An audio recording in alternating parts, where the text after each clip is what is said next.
when I go to the gym, typically the older gentlemen in the gym, they're in their 50s or 60s at this point. I call them pops. Hey, and wait a minute. I call them pops. Wait a minute. You can't call him Unc. You can't call me Unc. Why gotta be Pops? You know what I mean? Well, the reason I call them pops is because I'm going to learn something from them.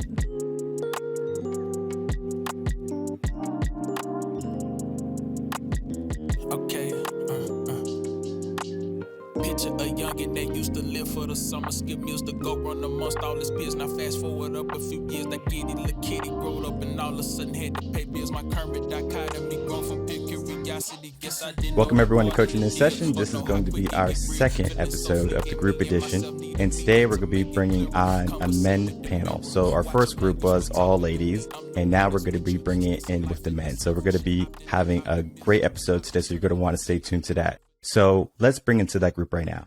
My first person that I'm going to be introducing is Ted Phaeton. Ted, if you can, introduce yourself to the world. Michael, thank you. And I appreciate being selected to be on the panel. My name's Ted Phaeton. By night, because I wake up at 2 a.m., I'm a morning meteorologist here in Charlotte, North Carolina. But my true passion by day is the podcast that I host and the men's networking and empowerment group that I have called The Modern Man. And the mission is to connect men in pursuit of their potential. We do that by embracing discomfort, cultivating community, putting wind in each other's sails, and doing our best to elevate all areas of our lives. I'm excited to share some of my thoughts, some of my experiences, lessons, and of course, the vision and goal along the way. And of course, you can follow everything you need at themodernmanpodcast.com, or you could just follow us on social at The Modern Man Podcast. Thanks again, Michael. Perfect. And next but not least is going to be Antoine Thompson. Well, thank you, Michael. I appreciate the opportunity. Honored to be here with the other two great gentlemen. My name is Antoine Thompson. I am a youth coach, mentor, and empowerment coach. I run a nonprofit, JLT Fieldhouse, a basketball coaching and mentoring organization. Also have an online mentoring academy, Coach T's Corner, and it's designed to educate, support, and inspire the next generation of leaders, which are our youth, by teaching them the soft skills that are not being taught in schools and are very important for them to be successful beyond their educational years. And I'm honored to be here. I'm also a podcast host. Developing Tomorrow's Leaders is my podcast. And just yesterday, I launched the second podcast with a fellow youth empowerment and leadership coach, Keith Senzer, and it's called Teen Speak, Empowering Today's Youth. And I'm honored to be here. And Coach T's Corner is my website where you can find out all of the other activities and programs that we have. And honored to be here. Thank you, Michael. Congratulations on your second podcast. I'm getting ready to launch my second one too. So it's a lot of work. I know that, and the work that you do is not to be missed, because you have put love and passion. You're always giving me great guests to come on to my podcast. So I definitely appreciate that. And my next guest, don't let the junior fool you, because he's the big dog in the house. This could be Ralph Graves Jr. I'm far from the big dog. After hearing these two other brothers, these gentlemen speak, I don't even know why I'm here. I don't even know why I'm here. This must be some sort of mistake. But my name is Ralph Graves Jr. I'm an author. I have a book out called Unstoppable: 7 Universal Laws That Have Changed the Way That You Pursue Success. I'm a retired police officer. I was a sergeant for 20 years in a New Jersey police department. I currently pastor a church called the Cornerstone Community Church. I've been doing that about 17 years now. Husband, father, grandfather. I am a John Maxwell leadership speaker, trainer, and coach with the John Maxwell team. A lot of things going on, but my passion is leadership. My passion is, I like these other men, really pouring into men, because I think a lot of times we kind of forget what being a man is all about and what's required of us as men. And so I'm just glad to be here and hang out with you guys for a little while. Thanks for having me, Michael. Of course. And we're going to be talking about all that, because you are right. We are in an interesting time when being a man is looked at in a different light. It's not as simple as, okay, well, you're going to be a traditional man, you're going to protect, and you're going to provide. That is not being taught anymore. We have so many bad examples of what a man is, or what a man can be or should be. They have a misconception of what a man is. And I'm not sure if anyone saw the Matt Walsh documentary of What is a Woman. Well, no one can figure out what a woman is. do we know what a man is? So we're going to dive deep into that right now. We're going to define what a man is, and we're going to start with Ted. You're going to lead us off. What is the definition of a man? Oh man, put me in the hot seat. I have a lot of experience with this question because the original mission and vision of the modern man was defining what it means to be a man. And the more I thought about it and the more I spoke to other brothers and other people and other men, I realized that it's a living, breathing definition, right? It isn't necessarily one that I think everyone puts the same credence on. Everybody has their own definition of a man. And that's why I lean into modern man, because I think it's being adaptable.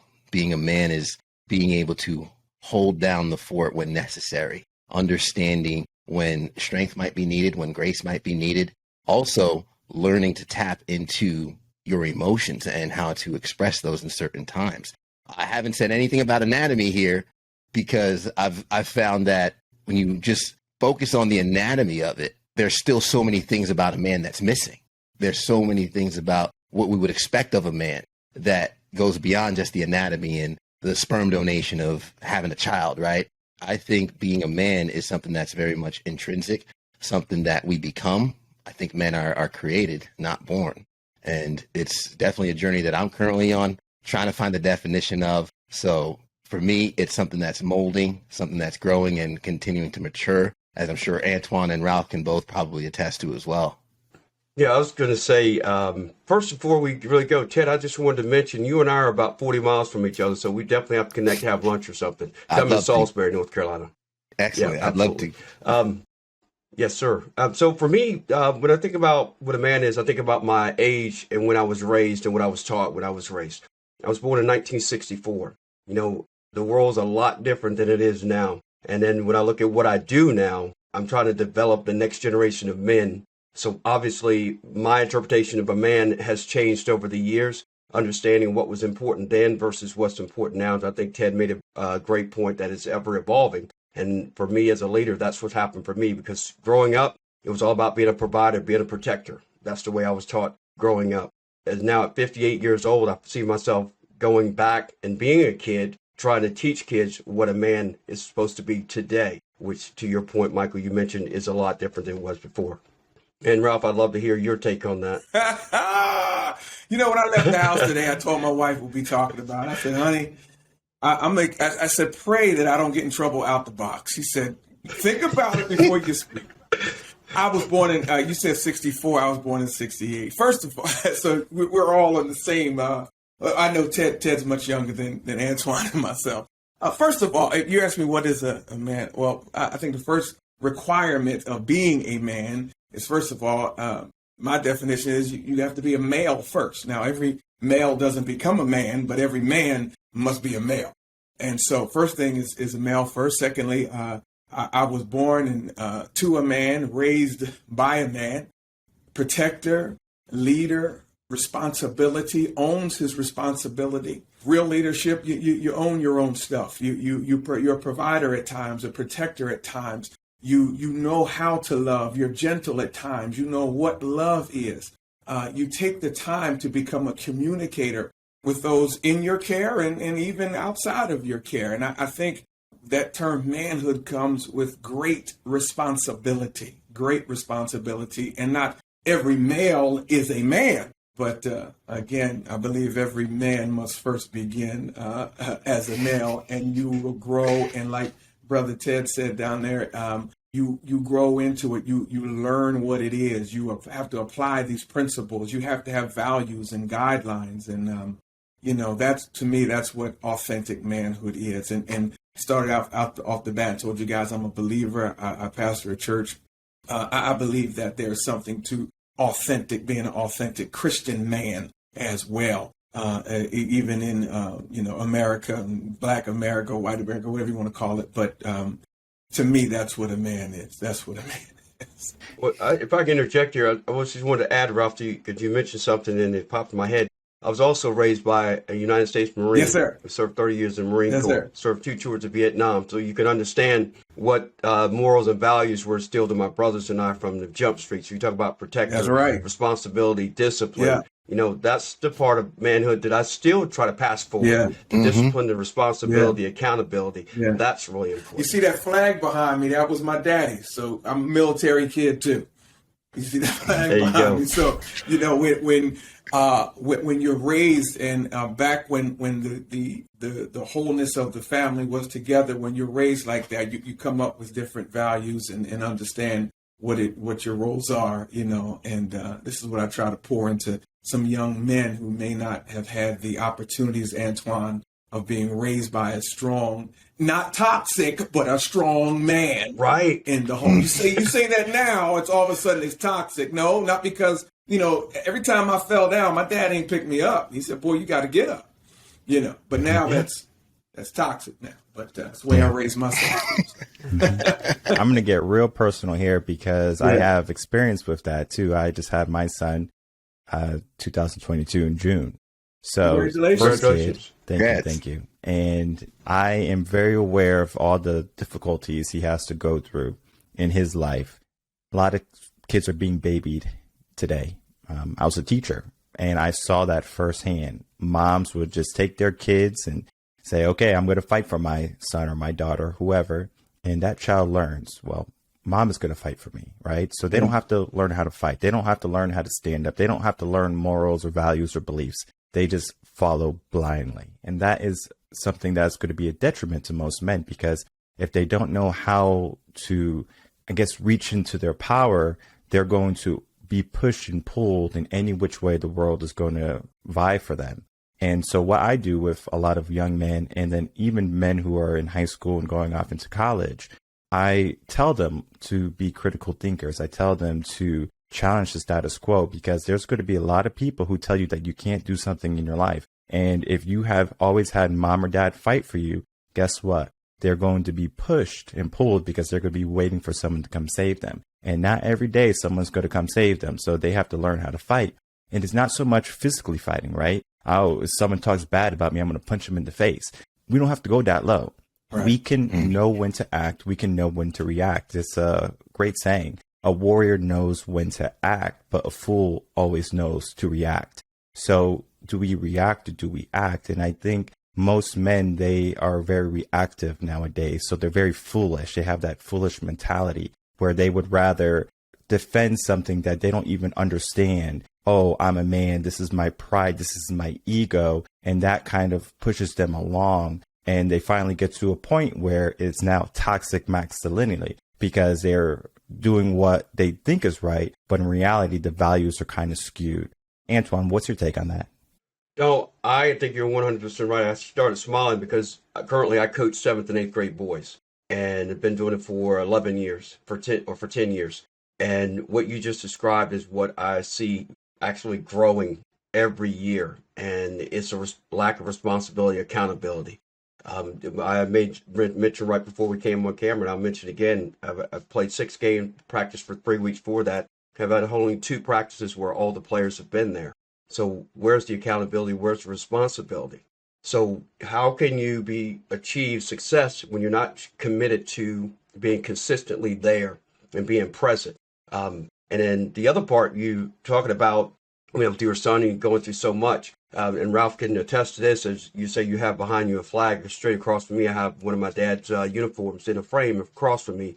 But on top of that, I have a stack of letters that we hand wrote to each other over the years when I was 7, 8, 9, 10, 11, 12, 13 years old, 14, 15. And if I could share really quick, there's one that I always share with people. I was having girl problems while he was overseas in Okinawa one time. I wrote him a letter.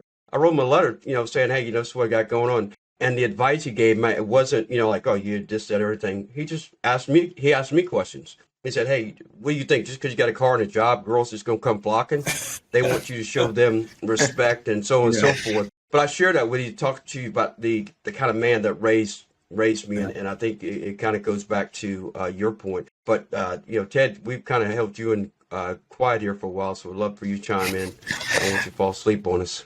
No, absolutely. No, I'm very much engaged, and I like to listen because, hey, if you talk the most in the room, you learn the least in the room. So, and part of that is what I think on this topic is what's kind of running rampant is fragility amongst young men, because whether it be the lack of the father in the household, whether it be these participation trophies, which are not going to be allowed in our household. My wife and I have discussed that, and we agree on that.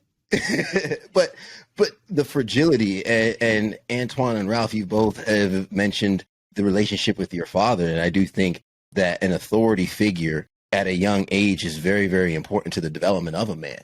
In terms of my father teaching me when I had to stick to a commitment that I made, right? Or told me that, okay, right now, doesn't matter how you feel, you have to stick to this obligation. But also knew when to be nurturing, when to give a little smirk. And also, I wrote down something you said before, Ralph, because you mentioned about a man being made, and I think it's so true. And the question is, who bestows that manhood upon that young boy, right? Yeah. Who passes on the right of masculinity onto that young boy? Yeah. The rite of passage, the reason why they were so dangerous was because there had to be a level of danger, right? And as young boys, there's so many that are pretending to be hard, and because they're hoping to be hard when they're really fragile because they haven't truly been tested yet in life. And maybe they have been tested, but they haven't had an older man bestow that respect upon them to say, I understand what you've been through, son. It was hard, but you are on the other side now, right? That is some of the things I think young men and young boys are missing in terms of their development for the challenge, the acknowledgement, the respect, and another man looking you eye to eye saying, I see you, and it is good enough. Ralph, I'd love to hear some of your thoughts on that.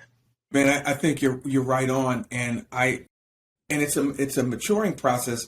And it has to happen throughout life. I'm 54. I still have, I'm a double OG. I still have a triple OG talking into my life. You understand what I'm saying? I still got somebody 65, right? 68, who's been 54 before, who's been in the position I am. And so this development into manhood, it begins, at 6, 7, 8, 9 years old. I read a book years ago called Raising a Modern Day Knight. It was phenomenal. I read it when I was a young man. I had all three of my kids by the time I was 25.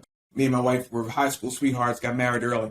But this mentoring, it's not just 6, 7, 8, 9, 10, 11. It goes on throughout a lifetime. And so I don't know if we will fully be finished, when we leave here and in my belief system until I see Jesus Christ face to face. But along the way, you always have someone ahead of you, out front of you, with the same values now, guys. I think we all know that we're all moving in the right direction. Same values that are maturing us along the way. And Antoine, I don't really think we reach full maturation. I think we get into this manhood thing, right? We grow into it, but then there's still aspects of it. Because as manly as I want to seem, sometimes I still want to act out like a little roughneck sometime. And I got to have older OGs tell me, hey, man, no, okay, you can shout about it in the back room, but out front, this is how we're going to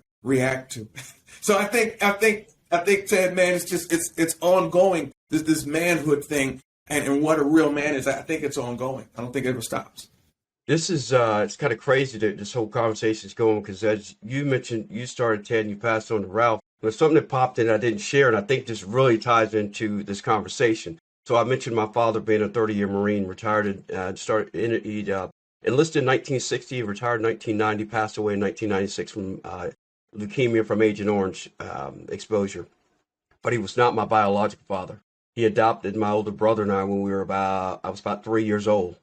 And reason I mentioned that, my biological father was a jerk, obviously, abusive to my mom, pretty much not around for my brother and I. And my first encounter with my biological father after my parents got together was at some event, and my biological father shows up and he calls me and my brother to him. I run behind my dad, grab his leg, look around like, who the hell is that? Yeah. I don't know you. So I mentioned that because had my father not come into my life, number one, we wouldn't be having this conversation. Number two, I would be dead or in jail. So we talk about what a man can do for the next generation. You talk about the OG, that he's still my OG, even though he's gone. I still recall things from time to time. It's why I keep going back to those letters, because it reminds me of what he inspires. And also my nonprofit is named after him, because I'm reminded of I'm the man I am today because of my father. So I just want to kind of share. I think that really does tie into where we talk about passing that torch, but it's not always traditionally, because, that's the other thing we talk about. Some men don't want to be fathers to somebody else's kids. Yeah. Well, this might be something you get to later, Michael, but I don't want to jump the gun. Fatherhood is one of those things where it's an option because the man cannot be in the picture and he just has to pay child support. Typically, the mom's going to be in the picture. If she doesn't want to, she's going to give the kid to an orphanage, something along those lines, or maybe a parent, grandparent. The court system is going to favor a woman before they favor a man. And so what happens is these men who maybe want to be fathers, they're taking their ability to be fathers away. So they might just have picked the wrong woman. And it's very important that we pick the right woman. And we have to look at our relationships, because if we look at our fathers and the relationship with our mother, like how you saw your biological father, Antoine, was toxic to your mother. And even for me growing up, my father was in and out of the picture. I'm not saying he was a bad father. He was a great father, but he was in and out of the picture. He was in his bad boy phase. He was going in and out of jail, drinking, doing all these different things. And I had a choice to make. I had a choice to either follow him and say that's what a man is, or I have to drink a 6-pack. I have to ride motorcycles. I have to get in bar fights, or I can use perception and say, this is not what I want for my life. I want to be better. And so as he was going on that road of just, alcohol, finally, he gets to that point, even though we're telling him, you need to stop drinking, you need to get back in shape, and you need to start paying attention. He has a stroke. And this happened, I believe, 2019, he had a stroke. So he had to go through that whole therapy process for over a year. And he was luckily able to walk, but he's not the same, right? So the man that I looked up to when I was growing up, he was strong. He was in construction. Like he had biceps the size of boulders. And you would just look at him and like, this is a man, right? And he always showed up. I will say that he showed up when it counted. But then there was just sometimes when he just flaunted that responsibility of being a man or being a father because he wanted to be a bad boy. He wanted to go drink. He wanted to go do what he wanted to do. And it wasn't until he had that, I guess, life lesson, that trauma of that stroke, where he finally realized, like, I need to start paying attention to my health. I need to start paying attention to my family. And my mom, completely traditional Puerto Rican, so she stayed with him through all the hell, all the troubles.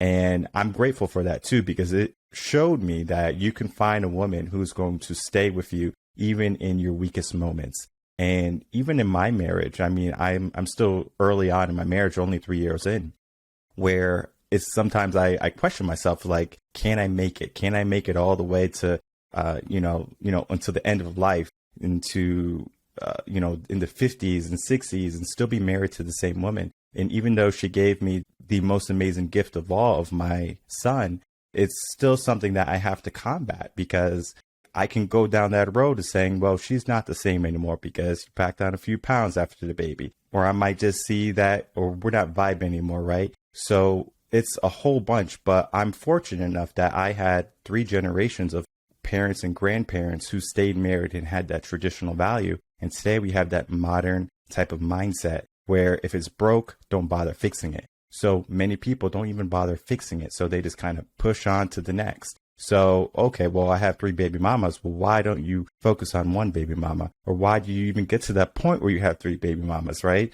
It's something that we have to talk about, because many people are so quick to toss away something that's broken and they're not willing to fix it anymore. And that's something that we really have to focus on. I want to kind of get your take on this, Ralph, because I know you do a lot of pastoring and you probably do a lot of marriage counseling with people, especially if they're having some difficulties, helping people understand that marriage is not something that's just a moment.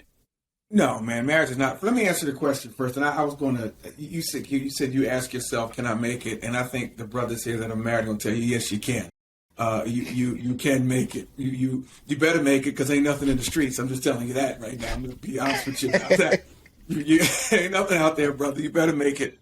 But marriage is work. Marriage is work. And take it. I've been married 35 years now. I hope my wife doesn't see this. About 35 years. And high school sweetheart. And it's work. And it's 100%. And it's communicating. It's reaching out. It's not about being right. It's about doing what's right. It's not about, my dad used to say, man, stop trying to be right and be relational. It's really putting in the work with, this is the person that God gave you to make it work with. And it's not going to get any better it's not going to get any better. So it's for you to make it beautiful and make it better. And you're right. Ted, I want you to comment on it, man. This generation, I'm not a generation hater. I never want to be that guy. I think this generation has a lot to give. But they've been taught that, like you just said, if it's broke, I just throw it away and get something new. But we don't do that. A man doesn't do that in marriages and in relationships. He tries his darndest, his best, until nothing else can be done anymore. And Ted, what do you think about that, man?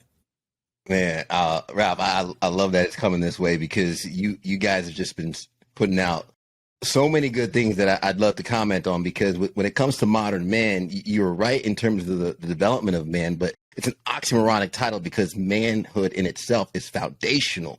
Yeah. And just like you, Ralph, I got very traditional core values. Grew up in a household, lucky and blessed enough to have both my parents in the household. Watched the camaraderie between my mom and my dad, how my dad would leave early in the morning, coming back late. My mom would handle things in the house. When my mom had to work late, my dad would handle it.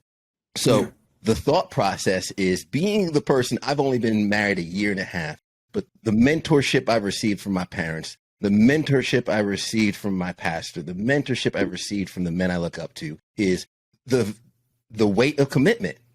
The weight of commitment and what it really means. When we talk about being men and you make the commitment, I had a guest on my podcast, actually just came out this week. She broke it down. She studied men for 30 years. And she said, she asked me when I got engaged to my wife. And I said, 2019, we got married in 2021. She goes, I'm willing to bet your commitment was, you got married in 2019. She got married in 2021. You got married in 2019. And she was right, because of how my values were. When I decided this was going to be my woman, when I committed to the woman, is when I proposed, right? I made that commitment then. And obviously before God, before witnesses, I made that promise. So that is my commitment. Even more so, the most important decision you make, as you mentioned before, Michael, is the woman you pick to be the mother of your children. I think maybe the most important commitment we make outside of marriage is also going to be becoming a father, because that's a commitment also. Michael, you referenced before, he showed up. Like that's what is crazy when I talk to a lot of guys, and I'm still young and I'm still learning. I have a lot to learn, but some guys are like, man, I don't know if I'm good enough. They're going to be better off than me. Just show up, because part of being a man is being dependable. Are you there through the hard times? Are you there when they need you? Are you foundational? The commitment is really what this all comes down to. The commitment in marriage, the commitment in fatherhood. I'm going to be there to dust you off. I'm going to be there when you fall down. I'm going to be there to celebrate. Like, not to spoil it, but Ralph, you just say you got someone that's going to look up in the crowd and you want them to see you later. That's about being dependable. And I'd love to hear more on what you think about this, Antoine, in terms of that commitment, who we choose to be the mother of our children, and when we make that decision to actually be a father. Yeah, so I'm going to be the one guy in this group. My wife and I were fortunate enough to have kids of our own. We went through like 3 miscarriages, and I look at that as a blessing, though, because now I have the ability and the willingness and dedication to impact more lives. We talk about the sanctity of marriage. I didn't get married till I was 39. My wife and I we've been together for 21 years, been married for 18 years. And I truly have my best friend as my partner. And to even bring that home even more, my nephew is 29 years old. And about a year and a half ago, my brother told me, he goes, man, I want to have a marriage like Uncle Twan does. Because whenever he comes to visit, he goes, you guys act like you just met. I mean, you guys were in love with each other all the time. Even if you don't always show it, you can tell the way you interact with each other. So, finding that person, that makes a big difference. And I think the one thing, too, that may be a little different is knowing that I don't have kids, I'm able to put more into my relationship. because I don't have to divide my responsibilities between my partner and kids. But we do have 2 dogs, but they're like kids. Trust me, man. Them vet bills, man, they mount up. I'm telling you. But no, you're absolutely right. I think it is inherently important too to understand that even though some people, like you made a great point, Ted, when you said that you got married in 2019, but your wife got married in 2021, right? Mm-hmm. Based on what the therapist said, it's this exact same thing with me. I think we got married in 2004. Yeah. So that meant 2001, probably 2002. I knew. And it's just one of those things where you got to convince her that you're committed to that. So that's what those next 2 years were. That was just about her going, hey, he is the one. He is the one. And the lines of communication, the most important thing for us is communication. There's not a time, we've only gone to bed one time in 18 years of marriage. We've gone to bed mad, and it was my fault. And I admit that it was my fault. So, Ralph, you like you're going to chime in on that? Well, I want to say this here. I don't want you guys to think that my stuff was neatly packaged. Understand this. I was a father before I was a man, and I was a father before I was a husband. My wife and I, our first child, we weren't married. She was a teen mother. All right. I was 20. She was 18. So I don't want you to think that, oh, he was married and he had these kids. No. Yeah, I come from great stock. She comes from great stock. But I was far from being a man when I had my first child. I was far from being a man, when we got married. I got married, I was 22, about to turn 23, because our oldest, she was about to be 3 years old. I was still a boy. I wanted to do man things.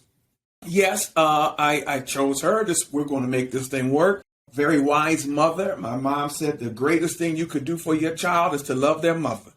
Right? That came from my mom. The greatest thing you do for your child is to love their mom. And so it wasn't, you had 2 kids getting married. And so, it was ups and downs and trials and tribulations. And I become a police officer at a very young age, 21. I shouldn't have been a police officer at that age. And so this journey into manhood, I was a lot of things before I was a man. And I want to say that to somebody listening and somebody watching this and whatever you're doing. I was a lot of things before I was a man. I was a male, but before this maturation into manhood, I was a lot of things before that. And it came with time. It came with development. It came with dedication. It came with doing the work and putting in the work. And, I'm listening to these young brothers married a year and a half, and I smile. Oh, man, that's great. And I thought, Antoine, they don't know. They don't even know each other yet until about year 10. You don't even know her yet. You don't know her. You don't know her until about year 10. But and so I just want to make that known that for someone listening, if you're listening to me, you're not listening to a guy who had it together straight out of high school, college football, military. No, we did a lot of things the hard way, and this maturation into manhood, it comes with work and dedication, and it comes with having the proper people in your life. So that's what I wanted to say.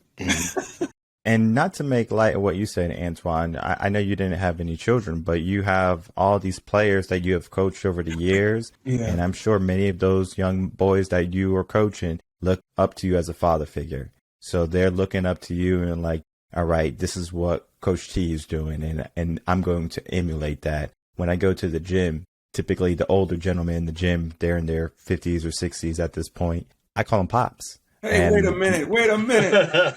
I call them pops. Wait a minute. You can't call them Unc. You can't call me Unc. I gotta be pops. You know what I mean?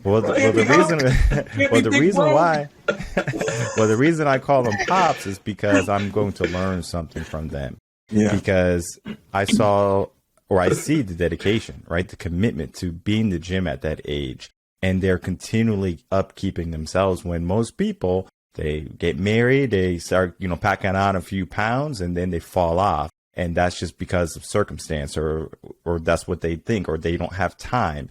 We all have time, right? But we don't use that time effectively. So when I look up to these men in the gym, is someone I want to follow. So the way I look at a leader or a man that I want to follow is I look at them for where they are today, right? So if they're in their 60s, I can see how they're looking right now. And I say, well, they're really good. And it's not just physical, it's mentality too, because it takes some type of mentality to stay committed to go to the gym and to keep on going, because it's easy to start a New Year's resolution.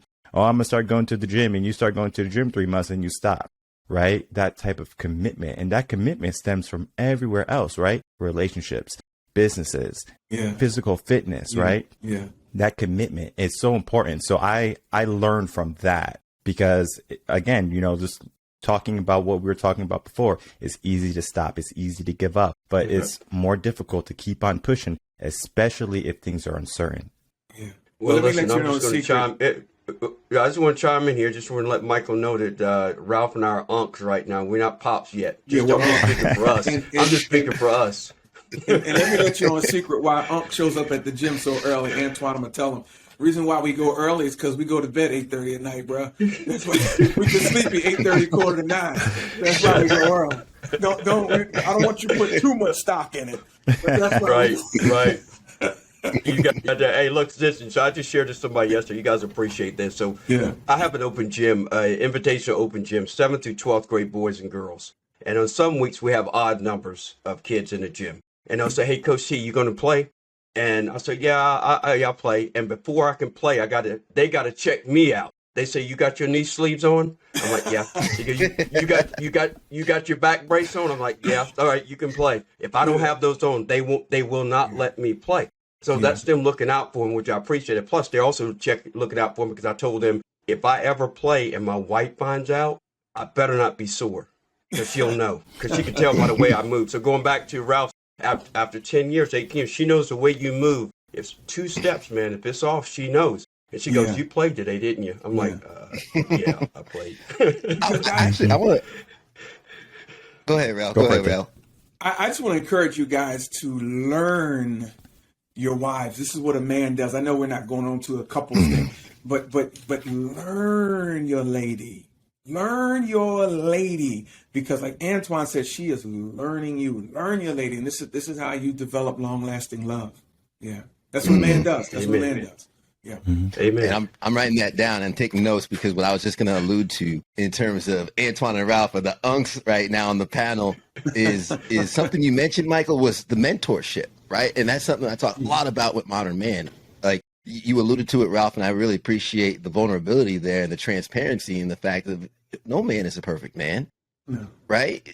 I've made many mistakes, and I have many more mistakes ahead of me, right? And I'm sitting here from a young man who's made those mistakes from not listening to anybody, to finally look around and realize, my dad tried to have me avoid this. Then I've always been the youngest of my group of friends, and they've tried to have me avoid this. And I've realized, I sat down, like, if I start listening to these men that are older than me who are trying to pour in some knowledge into me, this is going to save me money and jail time. Yeah. And I should probably start paying attention. And that is when my life started to take a turn. And what was important about that was I didn't just go to one person for all the information I needed. I took the notes down, learn your lady, because Antoine and Ralph, you were both 2 gentlemen who, from what I can gather, have very prosperous relationships. I'm trying to emulate that. I'm going to take a note on that.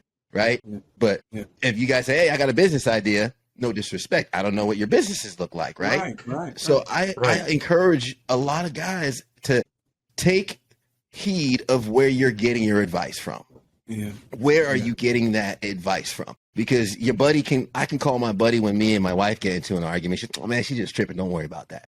But instead, I called a friend of mine who's got a 20+ year relationship, and he says, "Ted, she's looking for codependency there. Yeah. She's looking for connection there. She don't care if you saw the movie already. She's trying to watch it with you." And I'm like, thank you to these men that I've literally have been able to put my ego aside and just listen. So I can learn and maybe avoid some mistakes. I feel that's resonating with you, Ralph. I'd love for you to kind of piggyback off that. Yeah, I had to sit through The Notebook. I had to sit through it, the movie The Notebook. No, it's true, man. And we have to keep in every area of our lives, whether it's marriages, whether it's finances, whether it's raising the children. You have to keep your tribe and men around you who've gone a little further. And you can have peers too, but primarily, your peers, you just might be bouncing ideas off one another. But to really move forward, you got some guys that have been out there before that you're moving in the same direction in every area of your life. Guys that are successful, guys that have your best interest in mind. And this is what we're going to keep going back to this, what is a man thing? And sometimes it's laying down that ego. You have to allow somebody in your life, Michael, that will call you on your stuff, that you may not agree with it, but will call you on it, and you be cool with it. Quick story, and I want to hear how you feel about that, Mike, is I have a cousin a few years older than me, probably around Antoine's age, and we're really tight. And I called him one time. He's been married a long time as well. Matter of fact, I thank God that he's in my life because he's been married over close to 40 years. And I called him up, and I was whining about something, and he kept hanging up. And I called him back, and he kept hanging up. I said, yo, man, we must get disconnected. He said, no, I don't talk to crying women. Oh. and because I can receive that. And I just started laughing. You see that flag behind you, right? So, I just started laughing. I said, you know what? I was whining, wasn't I? He said, yeah, now we can talk. So you have to have someone that can speak into your life in a frequency that you can receive that'll move you in the right direction. A man can give that, and a man must be able to receive that. So, Michael, how you feel about that, man? About having somebody in your life that can call you out. I mean, the more the merrier to me. I always appreciate someone who calls me out when I'm not showing up, because I might not see it. And what I do, in my career as a mindset coach is I help people see their blind spots. And oh man, I got plenty of them. So when I have a man telling me, or just a coach in general telling me, like, this is where you're failing, or this is where you're not showing up, I pay attention, because if someone can see that, I need to learn how to see that myself too.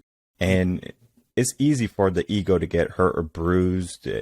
Someone says that, you're failing in this area, or you could be better in this area. I think some people, they see it as an attack on their character and themselves. But for me, fortunately, like through the whole teaching process and going to school to be a teacher, you have to have mentors and cooperating teachers.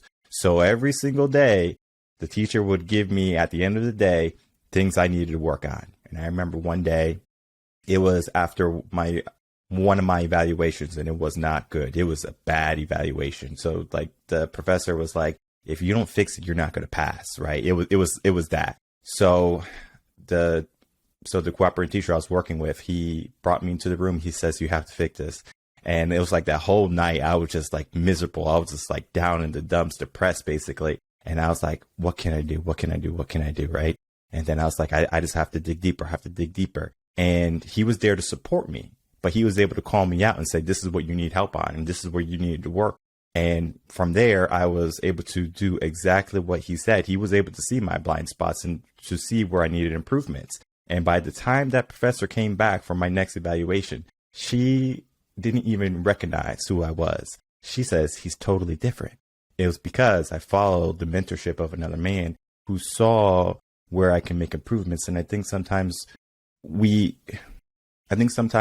people, they see those improvements as, okay, you are not perfect, right? So I'm trying to make you perfect. But when in reality, they're just trying to help you. They're trying to make sure that you're in a better place. And I think, especially for my father, one of his greatest goals in life wasn't to be rich or famous or anything. He wanted to give his kids a better life than he had, passing the baton. And I know that cooperating teacher that I was working with, his goal was passing the baton to make me better. And I think sometimes we get that misconstrued with, oh, he's picking on me or she's picking on me, right? It's not an attack on your character. It's almost like an uplifting to try to make you a better person. And that is where you have to find mentors. You have to find people. And when I moved from Connecticut to Texas, I also found mentors that talked to me, that helped me see my blind spots. And one of the greatest questions I was asked down here was 2017, I believe, when he asked me this question. It was another successful man. And this is a big head honcho guy. He was a GM for General Motors. So he was like doing all the ins and outs, making millions of dollars a year. And he said, what is your value? And I didn't even know what that meant. I was like, okay, well, how much am I worth? Well, I have student loans. I'm like, so that's just, like that's a minus. I had like a 2006 Honda Accord, so maybe that's worth something. And I was looking at the financial number, but then I started to think, well, what is my value as a person? Then I gave him the answer. I was priceless, but he was looking for something different. And I asked the ladies the same question in our group 1 episode. What is your value? And it was something I had to work on with a coach. But I want to touch base on what is your value in the sense of who you are as a man, or it could be financial if you want to go down that road. But typically, I think that question is more of what do you see value in yourself as? And we're going to start with Ted. I know it's going to be one of those questions because we're going to start from the young men to the, to the unks and to the unks in the group. So you notice how he hesitated when he said. You notice how he hesitated when he said that. I was gonna say. I was thinking I was gonna say old man. I was gonna say old man. He was about to say old man. I was like, unks in the group. So we're gonna start with Ted, and we're gonna start to break down. Well, what is your value as a man, or what do you see as valuable in your life? Absolutely. I appreciate that, Michael. And I appreciate going first. That way I'm going to have all my thoughts out and cleared up so I can take notes when the unks take over, because I'm learning a lot right now in this discussion. So, fellas, I really do appreciate it. For me, personally, as a man, my values lean on integrity, lean on character, lean on dependability, providing emotionally, spiritually, physically, financially. It's not just financial. But those are the values, that I have personally. But as a family, my wife and I did this practice. She wrote her values down. I wrote mine. We decided the values that we would build in our family. Actually, for Christmas, I just had it printed out on canvas for us to hang up in the apartment. I gave it to her, and we're looking to put it up. But our values as a family would be faith, family, trust, contribution, integrity. These are the things that I feel are going to be good foundations, and I want them on public display because I've been told by my old heads in my life, I call them old heads, I've been told that our kids are going to call us out on our BS. Yeah. And I want those values displayed so our kids, God willing, in the future, will call us out when we're not living up to those values. Our friends and those people around us can call us out when we're not living to the values that are posted on that wall. So those are some of the values that I lean into, that I really hold near and dear to my heart. And I think I say contribution is one of them. And I'd love to learn more on some of the values that I might have missed out on, Antoine. You hit a couple key ones there, Ted. For me, and the integrity and character are major, because that's what I do every day. So that's what's important to me. And I think before I think about talking about what they are, I think it's important to understand how you come to those values, like connecting the dots over your life and all the experiences, kind of like what we've been talking about. Connecting the dots to make you come to what are the values that are important to you. Like for Ralph and I talking about the military background, we already know that discipline and responsibility comes with that without question. The other ones are your life experiences. And for me, vulnerability is really important because when we talk to kids, like you said, they'll call you out on their BS, Ted. That's great. You're absolutely 100% right. In order for them not to call you out on your BS, they got to know that you're authentic and genuine with them. So those are two values that are top of my list, and not being non-judgmental. And because I think, Michael, you were making reference talking about mentorships and people that will call you out. That's part of the job I have with the young people. But at the same time, they know they have the green light to call me out on my BS. And because it's a learning process for all of us, because I want to help them get better, but they're helping me be a better coach every interaction I have with them. So I would just add honesty, authenticity, and genuality to that. And then Ralph, Unc.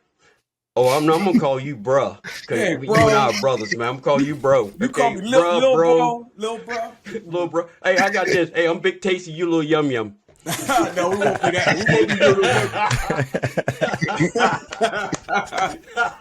Oh, man. This is great stuff. And thank you for passing that to me. You asked the question, what is my value or what are my values? And so I think I'm going to answer it from the perspective, because I share the same values as most of them on this panel, give or take a few others. But my value, I think my value to my family, you had mentioned prices. I think my value, patriarchal, leaving something behind, more than money. Of course, money. My funeral will not be a product of a GoFundMe page. That we ain't doing that. But leaving something of value with them. One of the things that I really I talk about it in my book and talk about it with my family constantly. You cannot control what happens all the time, but you can control how you respond to it every time. Every time. And this manhood journey, you're going to have to be resilient. You're going to have to control your emotions, control how you respond to things, and so I think my value is really pouring into that next generation. My value, I'm a man of prayer. That's definitely one of my values. I wouldn't be where I am today if I didn't come from that type family. Longevity because of that. I know I'm here not because of only my parents' prayers, but their parents' prayers. And so on, and leaving a legacy like that. So although I share a lot of the same values you guys do, probably we share them all the same. And I do also want to say this. Yes, all of the kids, and Coach, all the kids will call us out. Here's the thing. Everything's being recorded now. We can't hide what we did. We can't hide what we said.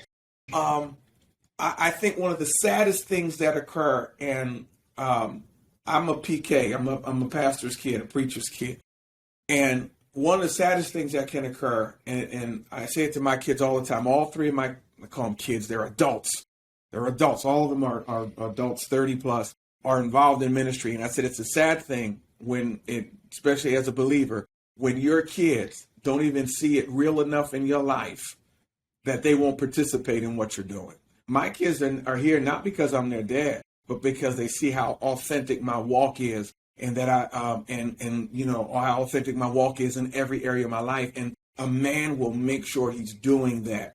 You will lose influence over your children faster than you can blink an eye, or you lose influence over these kids we coach, over the men we mentor, by not being authentic and not living it out in front of them. So, that's my value, to say that, you know what, I can not only preach about it, teach about it, talk about it, it can be lived out. The idea of values is closely tied to responsibilities. And I know you have a responsibility right now to go see your grandson. Yes. So I don't want to keep you. But yes. If you can, before you go, give us any last words and then tell the audience where they can find you. Well, listen, first of all, thank you for having me on this panel. These brothers, listen, email me, connect with me. I'm serious. I want to call all of you tonight and just say, hey, thanks. And I don't want this to be the last time we get together on this platform or any other platform. I'm in Jersey. I'm not far from any of you guys either. And so I thank you for being on this. And one of the last words, I guess, I used to ask people on my podcast that you can find on Spotify, Unstoppable with Ralph Graves Jr. If you had a billboard, if you could have a billboard anywhere in the world, where would it be and what would it say? And I think my billboard would definitely tell everybody, don't give up. Just keep showing up and showing out, and no matter what may come your way, be resilient. Don't give up. But guys, my book, I have a book out, Unstoppable, and there it is. 7 universal laws that will transform how you pursue and achieve success. The next one will be out this fall. You can find that on Amazon.com, BarnesandNoble.com. To check me out, I'm everywhere. LinkedIn, Facebook, not Instagram. I took off Instagram. I got rid of it. Became toxic. See, that's another thing I can admit. It was toxic. Got out of there. But I'm on Twitter, Facebook, I'm on LinkedIn. You can check me out through my church's website, CornerstoneC3E.net. CornerstoneC3E.net. And you'll see my profile page. I'm available for speaking engagements, whether it's to your company, whether it's whatever. It's not just, I just don't get up and preach, but I speak throughout the country. And email me, Ralph@RalphGravesJr.com. There you go. Thank you. Thank you. We'll be in touch, man. We're definitely going to connect. Yeah, brothers. Thank you, Ralph. Good luck to you. God bless you guys. All right. It was an honor. All right, take Good care. luck to your grandson. Bye-bye. See you. All right, so we lost one of our valuable team members today, but I know Antoine has enough wisdom for both Ted and myself, so he's going to be carrying us along this way to the end. And I took the hosting spot for the beginning of the podcast, but now I want to give it to these other gentlemen. They are hosts of podcasts, wonderful podcasts, so I encourage you to check them out. Also, their podcast links will be in the description box below, so make sure you subscribe, follow, and listen in. Let's start with Antoine so he can give us a few lessons on the concept of hosting and asking valuable questions. For a podcast, you just want to give an overview of. No. Like now you have the ability to ask us questions. I'm asking. So it's not just me. Yeah. Okay. Yeah. So going back to what we were talking about previously, we were talking about mentors and going to be able to go to people to call you out. I think there's another concept and aspect of it that's really important too, is how you deal with those that recognize that you're making moves in the right direction and they try to sabotage or circumvent what you're trying to do. And that's a big part of being a man too, and recognizing when people are trying to tear you down. And I like to add that there's a quote that I absolutely love, and I recite it every day to remind me. It's very dangerous to surround yourself with people that envy you because you treat them like family, but they treat you like competition. So that's one of the things I think is really important as men to understand, that every time you're trying to achieve something, you feel good about it. Your circle feels good about it. But you got to remember, there's always people that don't. And if you're not strong enough to deal with it, that will make you take steps backward. So I think it's really important. And Ted, I don't know, as a younger gentleman, this is something that would be great advice for those that you work with as well, and for me to share with you. No, yeah, absolutely, Antoine. That's a phenomenal question, and it makes me think of a book that I read that I would love to recommend to folks called The Power of the Other. I believe it's by Dr. Henry Cloud. And what was important about it was it taught me how to audit my relationships. And that's kind of what you're talking about really quick is, okay, who's really happy for you when you win and who's not congratulating you in those moments? And the book dives into 4 different types of relationships: corner 1, 2, 3, and 4. Corner 1 being a relationship where it's always negative, right? How many people, like, if they call you, once you see the name on the caller ID, you roll your eyes, oh snap. Like, you're already in an energy before you even talk to them, right? So that's like a corner 1. But then you have that corner 2 relationship, which you need to be careful of, is how many people do you have in your life that act like your roses don't stink? Like, everything you do is a gift to this world, right? It's that false praise. They put you on a pedestal and they can give you a false sense of confidence, and you need to watch out for that, right? And then there's the corner 3, which is just the loner. You don't have any of these relationships. But what you want to find and what you want to cultivate are the corner 4 relationships. And this is what I actually had to reprogram and unlearn things in my life when I asked myself the certain questions in terms of, where did I learn this from? Who taught it to me? What intentions did they have for my lives, and what intentions did they maybe have for themselves? And then I realized some of the information I got at a young age might have been from somebody who wanted to use my athletic ability for their gain or something like that. Because the corner 4 relationship is a relationship where there's appropriate praise, but there's also loving critique. Loving critique, right? That's what we're talking about, checking each other. How many people do you have, like brothers, who can talk to you a certain way, but you receive it because you know it's coming from a good place? A relationship has been established. You've gained rapport with this person. They've shown the lack of judgment in your downtimes, but they've also been able to lovingly critique you and adjust you. Those are the relationships that I think as men we should all focus on and cultivate, which is why the mission with Modern Man is connecting men and pursue their potential, right? You want to have those similar values. You want to know that this person has my best interest at heart. So I can learn things from them. I can maybe listen to more of those critiques. And then those other relationships that might have some falsehoods about it, time also will tell, but also kind of keeping certain things close to the chest. Not everybody needs to know everything. Vulnerability is very important, but I have a very small group of people that I call when I need help. And that's been very helpful because those are my corner for relationships that I keep really close to the chest. And Michael, I'd love to hear more of some of those relationships you've been able to cultivate in your life. Before I do that, I want to touch base on the idea of competition, what Anton was talking about. I think we have a misconception of what good competition is, because we think competition is keeping up with the Joneses. So, my neighbor has this or my friends has this, right? So we got to have the latest phones. We have to have the latest rides, latest threads, right? Shoes, kicks, whatever. We give ourselves a competition that is the superficial things. So we look at people who have something different or might be different. So then we create a void. Why do you think there's so much gang violence? It's because they're in competition with each other. When in reality, those are just brothers killing brothers. When they can come together and they can figure out, well, what can we do to work together? We're not in competition. It's just that they have different values or a different belief. So they automatically hate people because they're a Crip or they're a Blood or they're on the east side and I'm on the north side. So we can't be cool because we're in different regions. But in reality, the people who are in different parts of the world or just maybe different values, different ethics, cultures, you can find some commonality between them. And when you open up to different cultures, different mentalities, you get to learn not only about them, you get to learn about yourself. Because I find that when I open up to other cultures and to new ideas, I broaden my view because we are so, singular in how we view things. So this is how I do things. Has always been done this way. That's one of the most dangerous phrases a person can think about. It's always been done this way. I've always been doing it this way. That's how my dad did it. That's how his granddad did it. That is how we're going to keep on doing it. But we have to look at the broader spectrum. And I think the more people you allow into your life, and not just allowing anyone in your life, because there's going to be people who are going to be toxic. There's going to be people who are going to weigh you down. There are going to be people who are stopping you from achieving your goals, your success, and your maximum capabilities. You have to be very cautious in who you allow to have control of the way you think.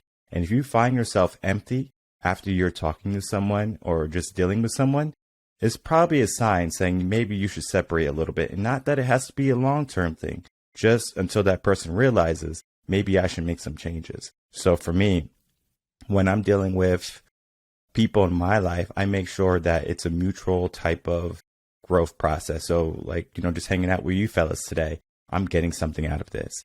And I hope that is the same for you too. I hope you're getting something out of this where you're going to leave this and you're going to say that was good versus, I hope I don't have to do that again, right? I don't want that to happen. I don't want that to happen in any episode of the podcast, because I want to bring people who have something to say, something who have to offer to the world. And then we compound that and we continue to make growth. We continue to make progress and we continue to change people's mindsets to something more positive. I like that breakdown, Michael, because you were talking about the different individuals that come in, some and making a mutual relationship. That for me, that's huge because I never really think about them that much. I just grade them based on how my interaction is, as opposed to maybe building a mutual. I mean, that's the other thing. Instead of quickly going, hey, you know what? I don't think that's going to happen. There may be some way of mutually building a relationship and fostering that relationship. But I'll go back to what I was saying before, and I love that, Ted. I'm gonna remind me share that book. I definitely want to read that. I think that's awesome. That's 4 points. Absolutely. But I've lately been evaluating every relationship because my circle is getting smaller, and the reason my circle is getting smaller is because my commitment is getting stronger and my direction is getting clearer. So I need to eliminate the ones that are on the fence, because when I'm debating whether I want to stay building that relationship, it's taking time away from my progress. And so again, I think to your point, I got to maybe look into that relationship and go, hey, okay, what are we going to do with this thing? Is it going to be beneficial for me or not? And not necessarily to cut it off, to your point, but it's just, hey, that's one that I'll just come back to every now and again. Hey, how are you? Whatever. But I'm also finding out that more people are not as intentional with building. And I think when we talk about relationships, people aren't intentional about how they reach out. They're just trying to chase dollars. And I tell people, I'm not trying to make money. I'm trying to change lives, So that's what's important. When people engage with me, I let them know right up front what I'm about. If that's a mutual relationship, maybe not now, but maybe down the road, cool. But if not, hey, let's kind of go our way, because I don't want to be distracted or knocked off my path. Because for me, I feel as though I have a lot of momentum going right now, and I don't want to be rude to people, but at the same time, I want to make sure that I stay true to who I am and what I'm trying to achieve. And I don't know if you agree with that, Ted. Or Absolutely. I mean, I think kind of what you mentioned in terms of that clarity of direction. I love that you mentioned your circle's getting smaller because your commitments are getting stronger. I had to write that down, because when we fully understand the weight of the commitments we make less of them. And some of what I alluded to before, or what you mentioned before a while back earlier, Antoine, which shout out to anybody who's been listening to this whole thing until now, because I've been getting so much value from this. But you mentioned about some of the hesitancy for some fathers to raise someone else's kid, right? And that's a commitment. I actually come from a household, my father, my biological father, raised my older sister, which is my half sister. She was 3 years old when my mother and my father met. And this man who I look up to came in the house, treated her like she was his daughter. I didn't know any different until I was 18 years old, and they told me. I spent 18 years of my life thinking she was my full biological sister. He walked her down on her wedding day, danced with her on her wedding night, because that was his daughter. He understood the gravity and the weight of the commitment that he made. And so I love when you're talking about your direction and where you're going, because I think intentionality is so important for us as men. Clarity is so important for us as men. In terms of, okay, where are we going? What are we doing? What's necessary? What's extra? What's heavy? What's, unfortunately, what is dead weight? And sometimes there has to be some blunt and honest truth in when we analyze what's going on in our lives. Because when I got to a point in my life where I was so frustrated with my current situation, I had to cut the fat. And when I say cut the fat, it wasn't necessarily just people. Some of it were habits. Some of it were things I was doing and things that I enjoyed doing, right? I didn't want it to go, but it had to go. If I wanted to improve my life, it had to go. So I think what you're talking about, Antoine, is really kind of understanding. And I love you. I respect you. You're just not going where I'm going. And I wish you the best in all your endeavors. But I'm going to be heading in this direction. And when I find those who are going to come with me, sure, if I want to go fast, I can go alone. If I want to go far, I can go with others. But I'm going to be intentional in who those people are that I pick. And that kind of alludes to a little bit about the positive competition, because you guys could be running in the same direction, but when you have the good wind in your sails, as I mentioned, those good people behind you, that could not only help you go towards your direction, that could increase the pace in that direction. And I'd love to hear some of your experiences with that as well, Michael. I love when you see like a UFC fight, and these are men going at it, right? They're about to knock each other's heads off, but then after the fight, they come together and they give hugs and love and handshakes and say, you did a great job. It's a great fight, right? I appreciate that, because even though they have that moment of you're my enemy, it doesn't mean you're my foe. So it's important to understand the difference, because I think sometimes we just look at someone as, oh, they're not good for me, or this person's an obstacle in my life. But we just have to know our true values. And for me, I definitely want both of your takes on this, because how I view it is Carol Dweck, she did the growth mindset, fixed mindset type of mentality, where you can have people who are growth minded and they can be with you. And you can have people who are fixed mindset and they can be with you. But then at the same time, you understand that they're that fixed type of mindset. So you're going to not ask them for certain things, and you're going to ask your growth minded individual people for certain things, because they're going to have a more optimistic and open idea for what you're going for. A fixed mindset person is going to say, well, it can't be done, right? That, there's a lot of limits there. And so what I do typically is I just make sure that when I'm pushing in whatever, my business, relationship, that I have someone who is going to be a growth mindset type of mentality with me at all times. So whether it's my wife, or if my wife wanted to be fixed mindset that day or that month or whatever it be, that's cool. I have to find someone else to take that role, because if I just allow her to weigh me down, it makes me more negative on the inside, I guess you can say. I just need that growth type of mentality in my life. I need someone that's going to push me, who's going to challenge me. And it's not saying that, oh, you're not enough, right? It's not that. You are enough. It's just that you have so much more potential. You have so much more to give, versus, okay, you did well. And I remember one time, it was early on in my marriage, I would say year one, my wife told me, you're doing too much. And I just looked at her and I said, don't ever tell me that again. I said, you're the last person I want to hear that from. I am not doing enough, because I'm always telling myself there's more that I can do. And if I have the person I trust the most telling me that I'm doing enough, it wasn't beneficial. So she learned from that interaction. It wasn't an argument. It was just me saying, I need you to support me as much as you can. And from there, she never said I was doing too much. I needed to take a break. She was always there saying, you can do it. You can push more. And I think having someone who can see your value is so important. No, that last part, that is so, my wife, in a way, not dissimilar, but she's there for any and everything that I need. It's always, I say I'm going to do, and it's always her next thing is, what do you need? She manages both my websites. I mean, she's my IT person, if you will. She's my design. She does design for merchandise and all this crazy stuff like that. But I think you're absolutely right. It's important to have that person that supports what you do. But I wanted to go back because I want to give you guys two examples of kind of what I was referencing earlier about the competition. We're talking about the competition and understanding relationships and where you are. I literally have two situations on either end of the spectrum. I mentioned earlier that I was started my second podcast yesterday. Well, that second podcast came because of another gentleman that does exactly what I do. But we knew that we could do more together than we could separately. So we got together. We're in two networking groups. So we kind of got to know each other. He reached out. He goes, hey, do you have an idea? I know you have a podcast. Would you be interested? I'm like, dude, that's right down both of our alleys. Why would we not do that? So we go and do that. So the flip side, I'm in an environment where I have the ability to impact 200 plus kids. They all have access to everything I have. I'm not a pushy type person because I believe there's value in what I offer. And if you see value, you grab that value. Not one person. And I'm going to tell you what I take from that is what I'm doing is 100% what they need, but it's not their idea. So they don't want to partake of it. At first, I took it personally because I'm like, hey, I just want to help.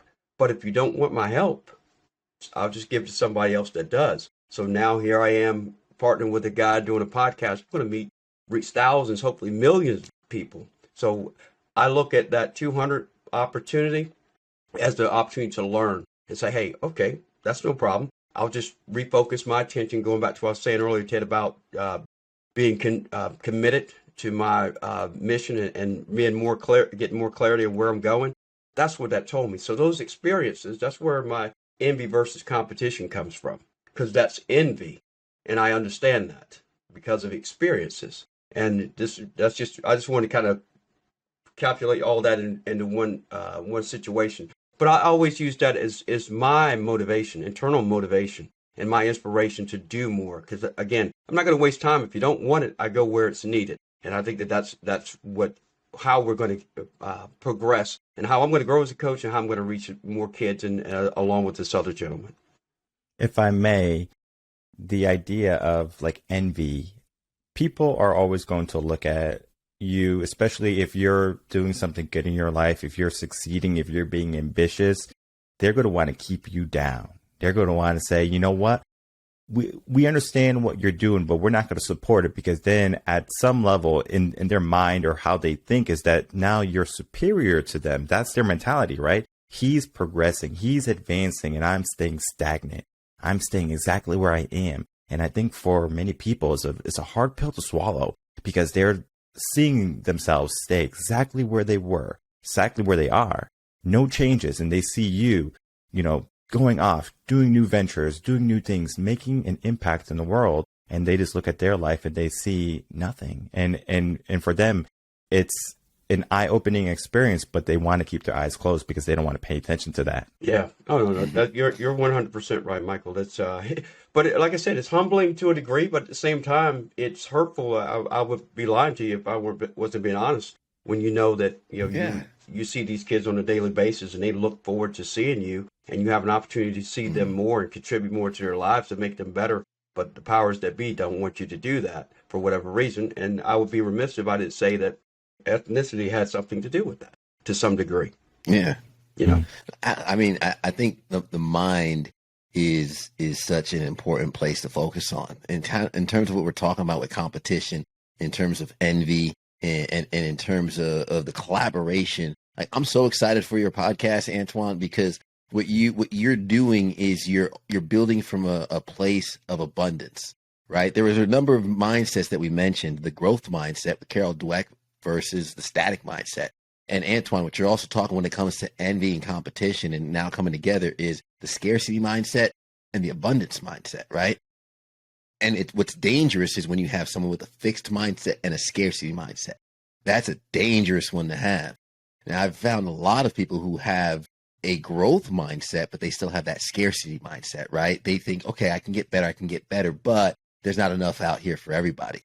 I'll tell you what, there is enough out here for everybody. I've met a lot of people with similar missions, and we're we're three brothers, and Ralph being another one, who are pouring into each other, pouring into others, pouring into mentorship. This is encouraging because the abundance is, we need more of this. So I think when it comes to understanding the importance of the mind and realizing that it does play tricks on us, it is going to whisper at us when you have 200 some odd kids available and they're not taking the low hanging fruit. So you're thinking, okay, is my fruit rotten? Is there something wrong with my fruit? You mentioned, race being a part of it. I remember when I first graduated school, it was 2010. I had a hard time getting a job in TV. And I remember at my lowest moment, still being in that victim mentality, scarcity mindset, static mindset, thinking I was not getting a job because I was Black. And I was just thinking that was why. And this world was against me and there was nothing I can do.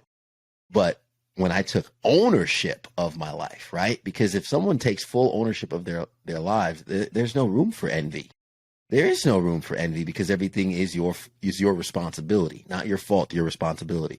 I describe it like this because everyone's like, oh, well, it's not my fault that I'm here. Listen, if there was a knock on your door and there's a baby on the other side, it's not your fault that there's a baby on your doorstep. But you better believe that it's now your responsibility what happens next with that baby. Whether you choose to take care of it, whether you choose to alert the authorities, but you have a responsibility now. There's just no way, shape, or around. There's no way to change that. So for anyone that might be stuck somewhere in life or they're in some place in life and they see the gifts within others, understand that extreme ownership, taking responsibility of your life and know that you are where you are because of the decisions that you made and they are where they are because of the decisions and the actions that they made. Now, acknowledging that, you put the ego aside. This is all mindset work, right? You put the ego aside and you say, hey, what did you do? Michael mentioned earlier being at the gym, calling the older guy Pops. That's great. That's exactly, I didn't call them Pops, but when I was at the gym and I see a guy squatting twice as much and he's an older guy, I had no shame. Excuse me, man. I'm in here squatting. I'm new to this. What did you do? Right? And then teaches me how to squat. And they have when the student becomes a teacher or grasshopper becomes a teacher. Now I learned how to squat. They're squatting. Oh man, you're lifting as much as me now. I said, you better watch out. I'm gonna catch you. That's where the positive competition comes into play. You better watch out. I'm gonna catch you. But it's coming from a good place. It's coming from a place of abundance. Where you mentioned, Michael, the fighters that are in that ring, they understand in those 3 rounds, those 5 rounds, those 12 rounds, however many they may be, they got better. You got me a few good times, and I got some good feedback when I messed up. Because when I didn't put my hand up, like my coach has been telling me, I got nicked in the face. Yeah. So part of what we're talking about is, releasing that ego through the envy when it comes to envy, and then having the growth mindset with the abundance mindset, but also the importance of the feedback, because some things are going to hurt in life, and that's okay because they're supposed to, because that's the only way we learn. That's Michael, yeah. I'd love to hear more on that. It's what you think, man. I mean, you touched on so many great things. It's like, I'm going to give you my podcast. You take over. It's going to be a hit. Like all the things you said were just spot on. And I'll just listen to you. I'll just he's so right. He's so right. And it wasn't anything where it was like I'm speechless at this point, because it's like you said everything that I was going to bring up. And it's difficult sometimes, I think, for people to open up. I think it's difficult for people to make themselves vulnerable, because we are taught to be independent, right? Be self-sufficient. So when you're in the gym and you're talking to these people who maybe can squat more than you or lift more than you, right? You're gaining wisdom. And I think that's so important, because we can do it ourselves to what degree, right? Until we get hurt. And it might take us 5-10 years for us to get to that point when we can just ask for help. And touching base on what Antoine said about, people not showing up or seeing what he was doing as valuable. I mean, many people are going to be that roadblock in your life, and you just have to figure out how to get around it. I mean, I was a music teacher before coaching, so I did music and special ed. And when I was in music, there was always discussions year after year. We're going to have to cut the arts. We're going to have to cut the arts, right? So they're going to cut funding for something the kids love, that is helping the kids learn, be effective, stay out of the streets, right? Do all of these beneficial things for our kids. But guess what? There's no support from the administration, from the superintendents. And I'm sure the kids would have been all for it. I might have not had 200. I might have had 50 out of 200. But I'm sure when the kids or the students, they see, oh, he's doing it, she's doing it, it's going to create a wave. And I think that's what has to start to happen more, is because right now we are in a wave of turmoil rather than a wave of progression. Everyone's on their smartphones. Everyone needs this and that, the superficial things, right? That's what they're seeing. And I think it's very toxic for the minds of our youth, because they're seeing the things that don't matter, right? They don't see mom and dad working together. They don't see grandma and grandpa getting a little older. They just look at themselves. And I mean, I'm a victim of it too. When I was a teenager, I only cared about my life. So I was growing up. What do I need? What do I need? What do I need? I didn't look at what my parents needed. I didn't look at what my grandparents needed. And it wasn't until my late 20s, early 30s that I saw my parents getting older. I saw my grandparents getting older. And I said, I need to be there for them. I need to be able to support them. And it didn't matter who supported me. I need to support them. And no matter what, I'm going to make sure that they're good. So there's going to be times when you launch a program, you put out an episode, people don't listen to it, right? It could be SEO, or it could be maybe it's not vibing with them. But I can guarantee you that your work does not go unnoticed. If you keep on pushing, someone's going to pay attention one day. Yeah.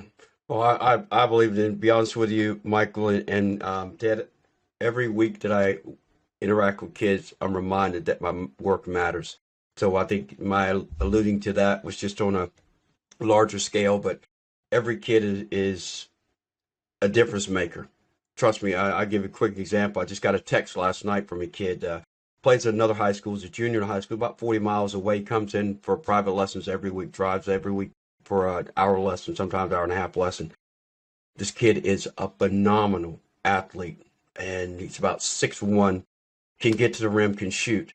But his season, they've only won one game. He's averaging like 7 points a game. And I'm asking him, and I know you're the best player on the team, so what are you doing? And he goes, well, it's this. I said, well, hang on a second. I said, you should be averaging 15 to 20 points a game. He goes, oh, I can't get that many. I said, well, why can't you get 15 to 20 points a game? Because, well, that'd be ball hogging. That'd be being selfish. I said, well, let me help you out here a second. How many quarters are in a game? He said 4. I said, so how many times does 4 go into 20? He said 5. Can you score 5 points a quarter? He goes, yeah. I said, there's your 20 points. So he sends me a text last night. He was out for 2 weeks with a concussion, and we had a lesson. Scored 18 points and 11 rebounds last night, or night before last. So my point of going there is why it's important, and the kids listen. So I give this kid just some advice. He goes out and he performs. That is what's bigger than what I shared with you. And that's why I say I share it with you, not for that, like I'm upset about it. I'm learning from it. I just put more emphasis and effort in, what I'm kind of working with these kids. But to your point, it's inspirational, but it's also a teaching opportunity for me too, because this is a message I share with other people. And I tell kids all the time, everybody's not going to like what you do. Everybody's not going to support what you do. But as long as you believe in it, you stay true to that. Because I can tell you, if you told me you wanted to be an underwater basket weaver, I'd support you all the way through, right? I would buy whatever it is. I come watch you swim and make you a little basket or whatever it is. But as long as you have support, you follow what you do. And I follow my own advice. I'm just a little baffled sometimes, but you make a valid point, Michael. Not everybody wants to see everybody be successful. But when we talk about the next generation leaders, these are people who are going to be taking care of the three of us. Well, you two, I might be long gone. But these are the people that are going to be taking care of you, not just physically, but we're talking about local government, state government, federal government. I mean, these people are going to be running this country. So how strong do we want them to be? We're talking about men, the masculinity of men and what it means to be a man. Well, when you had your panel of women, but what are they going to be like in 20, 30 years from now? And if they don't have the guidance, direction, or leadership, they're never going to be that. And I think that's what's so important about what we do. Mm-hmm. Yeah, I definitely agree. We need to help our younger generation learn how to be effective leaders and be the leaders that they know they can be, rather than the people that they're just being groomed into, right? Our TikTokers, right? Oh, I can do a TikTok dance. I'm going to go eat some Tide Pods. I mean, yes, right? It's trending, right? You're going to get some views. And I think many people, they just get that misconception of what is appropriate. and they don't realize that they're going to eventually be an adult one day, and they have to show up one day. It's not mom and dad is going to let me sleep in their basement all my entire life. It's not that. You're going to have to go out and you're going to have to be a man, or you have to go out and be a woman. You have to know what that means. It's not simply, oh, I'm doing what I was told or what I saw on MTV or whatever shows they're watching nowadays, right? We have so much technology in the world, and it's changing the way they learn, the way they think, and the way they are, I guess, introduced to certain ideas, concepts, relationships, sex, right? All of those, right? Like kids now, they are always smoking now, right? They're doing vapes and stuff like that. It's trending, right? Yeah. It's what they do, but they see it as, oh, this is what we do. This is what we're supposed to do, rather than, is this beneficial for me later? They only look at what's momentary, right? What is going to make me very happy today, rather than what's something I could work for toward the future. And I think that's why so many, social medias, they use follow, not leader. I'm going to follow this person. I'm not going to lead. I'm going to be a follower. And that right there is a huge swipe on the mindset of kids, because they only learn how to be followers and not leaders. You asked some great questions, Antoine, and I definitely, appreciate all your wisdom in that. But I want to give Ted an opportunity to take over the hosting of this episode and ask some questions to us.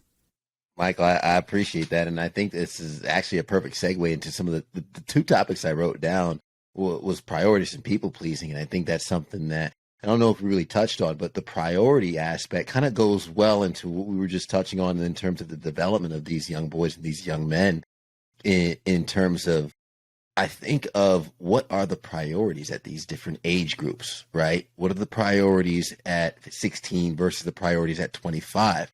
Because when I was 20, I'm never going to forget a supervisor of mine, an older man who poured some wisdom into me, said, Ted, what I wanted at 20 was not what I wanted at 25. What I wanted at 25 is not what I wanted at 30. And what I wanted at 30 is not what I want now at 35. I was 20 at the time. So he's 15 years my senior, trying to tell me, like, listen, your priorities are going to change. And my experience was when I first got the job, after taking ownership of my life and starting my career, my goal in my career was, oh, Good Morning America, or go back to New York. I want to do the top of the top. Well, now I'm a decade in my career, and that doesn't seem to be the priority anymore, right? Like I've met a girl along the way. I've gotten married along the way. I've made commitments to more so the decisions are based on what's good for family, not what's just good for my career, what's going to take me to the top. Sometimes advancement in career is good for my family, but sometimes it takes me far from my family. It takes me away from my family for long hours, right? So the way I look at things have changed throughout the years, and I'm interested to hear from you, Antoine, maybe some of the priorities you see in some of the young men that you're coaching, and then as they get older, how priorities can change. That's a great question. And as you were talking about it, and I knew you were going to turn it over at some point, I was going to get to respond. This happened about a year and a half ago. I had a panel discussion with a group of high school boys and girls, actually from 8th to 12th grade. And one of the questions I asked them was, who do you want leading the next generation of leaders? And the reason I asked the question, we talk about who's going to be providing them the information that they need. Surprisingly, they don't want people my age. They want people your age, Ted, to give them the guidance and leadership and direction that they want. But of course, they excluded me because I was present company, and then I was recording things, so they gave me my props. But no, it's interesting enough. As it was about 15 kids, and I would say 3/4 of them said that. And the reason I bring that up, it's about if this the 20. They said somebody's just out of college is basically what they said, 25 to 28. I said, well, that means that their the advice and direction they're going to get is going to be different than from somebody from me. So their priorities would change based on who provides them that guidance. But the kids I work with now, everybody lives and dies by sports and social media. Sports and social media are everything. So if you ask them something, they're talking about, well, I want to do X, Y, and Z. And then social media, it's I'm going to do. And, you talk about followers and being followers and leaders. If they don't understand what a I ask kids, if you have followers on that you follow, do you know anything about them? No. Well, they follow you. Well, if they're following, that's just it. That's just people clicking something. You know nothing about them, but you say they're following you, so you're making them validate who you are. So that's prioritizing popularity over substance. And that's something that over time is going to be detrimental to them, because guess what? Those numbers are going to eventually start dropping because your interests are going to change, and those numbers change, and then things are going to go in a different direction. But prioritizing sports, education is not top of mind. And primarily, a lot of kids say, well, it's going to cost too much by the time I go, and my parents can't afford it. And they say that. My parents can't afford it. So now they're not prioritizing education because they're thinking about their parents not being able to finance it, which we all know that there are multiple ways to get funding for college. I mean, it's not just loans or whatever. But anyway, my point I'm trying to make here is kids aren't educated enough about what they need to know and what they need to prioritize. And this is one of the things that I try to make sure they understand. Your education is important to you, so you need to prioritize your education. Your sports is a subsidiary of your education, and then your social environment should not supersede your athletics or your academics. Freshmen and sophomores spend more time on social activities and prioritize social activities over anything else. And so that's just my experience. And Michael, yours may be obviously would be different. I want to say I was a teacher. We waste a lot of time in school. I'm going to say that. We waste a lot of time when we can have kids get mentors like yourself, Antoine, or Ted. They will learn years of information maybe in 3 months versus them sitting in the classroom for 10 months out of the year and they learn almost nothing. Ask a kid when they get home, what did they learn today? They're going to say, I don't know, because it's not meaningful to them. Yeah, they have to do some math and some reading, and eventually they're going to catch on to it, but we're not creating meaning anymore. We're reading basically a script. Teachers have their hands tied behind their back, the curriculum. Not saying that we shouldn't follow the curriculum, because if we don't, then it's going to be opinion-based teaching, and that's even worse than curriculum-based teaching. I saw what was happening, and that's why I left teaching. I knew I could make a greater impact by simply just providing a podcast and putting out different types of material, different episodes, bringing out different coaches, different hosts, authors, because they have some wisdom that can be instilled into our youth, into any mind, to be honest. It doesn't matter about age, and they're going to have a benefit because of that. One of the reasons why I created this podcast is because it's like a legacy. It's like a legacy building thing. These episodes are always going to be there. As long as YouTube is there, as long as Getter, Gab, Twitter, as long as those social medias are going to stay present, the episodes will always be there. People can always go into iTunes and Spotify and they can see the episode or listen to the episode. That is legacy, because then they're going to have a curiosity. Well, what is a man, right? What is responsibility? What are my priorities, or what should my priorities be? And Ted, you're completely right. Your priorities do change. When you're 10 to 15, your priorities might be sports. And then when you're 15 to 20, it might be girls if you're a boy. And you're 20 to 25, it might be college and career. 25 to 30, maybe the idea of settling down. 30 to 40 might be family, right? So it continually changes. And just looking at my life and all the ideas that I had, and how many mindset shifts I had to continually make. Life is not something that remains stagnant. We always have to remain flexible, and we always have to pivot when there's a change. And I think many people don't have that ability to pivot. They just stay where they are. And even though they have different priorities, they just think about, well, it used to be this way. And then they get into dumps, basically. And then they just kind of, fall into complacency and don't really push more in their life. So pass it back to you, Ted. Can I interject something really quick for you? Please. Go back to Ted.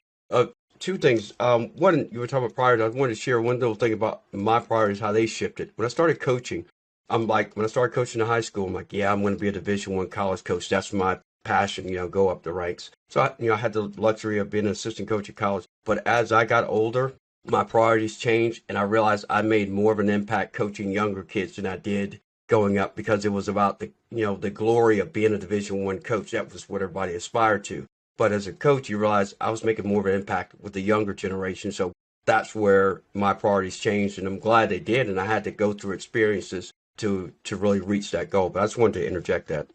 Yeah, that was perfect though, Antoine, because I was going to segue that into what do we want, right?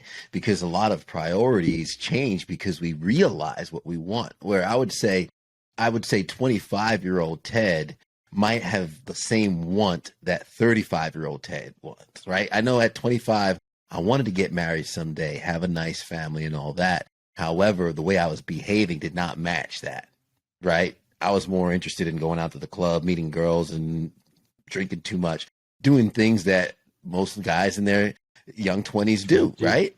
But I said I wanted these things. I wasn't acting like that.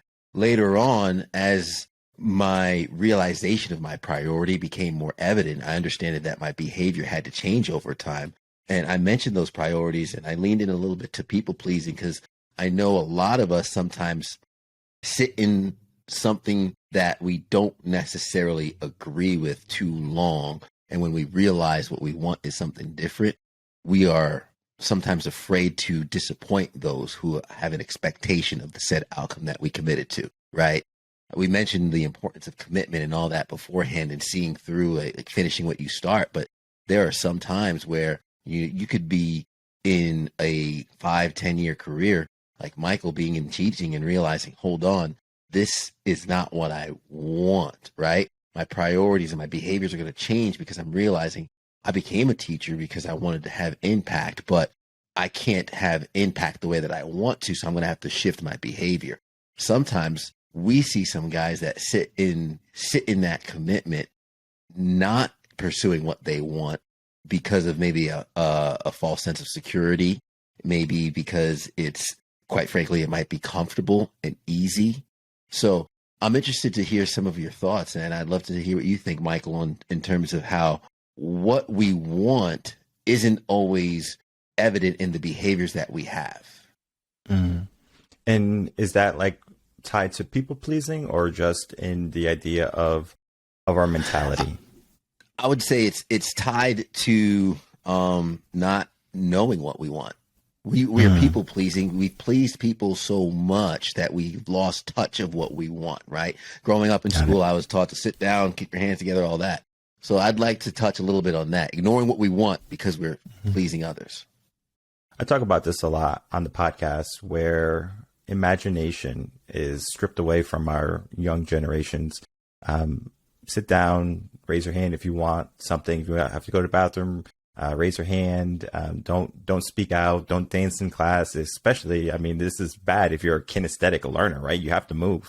So these people are getting the shorthand where they're being shunned for who they are. So they say, well, I don't want to be ridiculed. I don't want to be, reclused from the group. So we get that mentality of, well, I want to be a part of the tribe. I want to be a part of the class, right? I want to feel like I belong.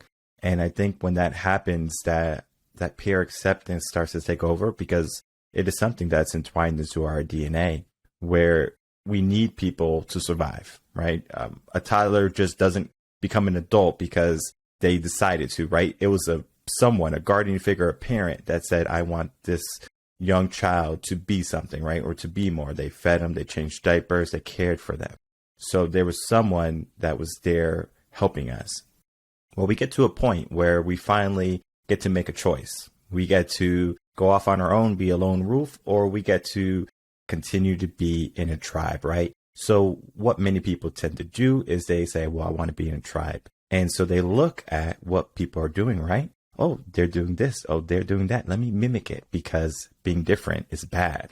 So they are the same. So even if they have a different mentality, if they have a different idea, they're going to go along with the group, right? With the majority, because if they don't go along with the majority people, they are now the minority. And now they're going to be maybe focused on, and they don't want to be focused on. So they want to people please. They want to do whatever is trending That's why a trend is a trend. That's why people are in cliques, because they understand that if they are not in that tribe or in that community, they're going to, I guess, have that fear within them that they're not going to be anything in their life, or that they are going to be in danger. And the brain has a very difficult time understanding, well, if Ted doesn't like me, then, like my life's like it's going to be in turmoil. But in reality, it doesn't matter if Ted doesn't like me or not. It's just that I'm giving the perception of Ted liking me as me being able to survive. So the idea of people pleasing, I would rather please my group of peers and follow along with them than to be different. And I think that's where many of the kids in this generation are struggling, because they only see what is in front of them rather than what's in the future. Critical thinking, cause and effect, all of those things have to be looked at, because if they don't look at them, they're going to continue to people please. They're going to continue to follow the crowd, and they're going to find themselves in a place where they're unhappy. What do you think about that, Antoine? I totally 100% agree. And I have an example of exactly what you're saying. The aforementioned kids I was talking to, one of the questions I asked, I said, what is one of the biggest influences or one of the biggest challenges you have in school? Is it academics? Is it sports? Or is it your social interaction? And there was a young lady who is now a senior, but at times she was a sophomore, and she admitted that following the crowd, pleasing her friends, she took courses her freshman, sophomore year just to be in class with her friends, as opposed to taking the courses that she needed to graduate. So it didn't take her until she started taking her, signing up for her classes for her junior year, she realized, holy crap, I got to decide whether I want to hang with my friends. Well, that was an easy decision. I got to go and do what's right for me. So the people pleasing went on for the first couple of years, and then she realized, hey, I got to break away from that, and I got to do that. But it's another aspect I think is really important to talk about too, is the people pleasing goes a different way, because if you think about kids wanting to stand out, individualism becomes an issue. And I speak specifically to sports in general, not, I'll say basketball, because I don't watch the NBA anymore, because it's not a team sport. It's all about one player. Every team has a player, right? And it was developed as a team sport, should always be a team sport. Well, these kids are going out and they want to stand alone. Well, they may have their cliques that they play with, but when it comes to the structure and the team, there's always one player that wants to stand out and be different. And I think that has a negative connotation on the next generation, because now we can't be equals. Somebody's always got to be better. It may help competition, but it also hurts self-esteem and confidence in those kids that aren't able to compete at that same level. So that's just two examples from a social standpoint and also an athletic standpoint. Back to you, Ted. Yeah. That sounds like freaking newscaster. Back to you, Ted. And I gotta have like a 5-second pause, like a thanks, Antoine. Yeah. No, this is phenomenal, because it's something that I saw in myself with the people pleasing, and I read a lot of books, and a lot of that was instilled in me from my father. And I've found answers to a lot of problems in life through books. And I've also found mirrors in books, one of which was the book No More Mr. Nice Guy. When I'm reading about the symptoms of a serial nice guy, and I'm like, okay, this is me, right? You alter your plans a little bit for others, or, because you don't want to look bad amongst your friends. But you're right, Antoine, in terms of the individualism. I don't want to just make noise to be the squeaky wheel in order to get the grease, right?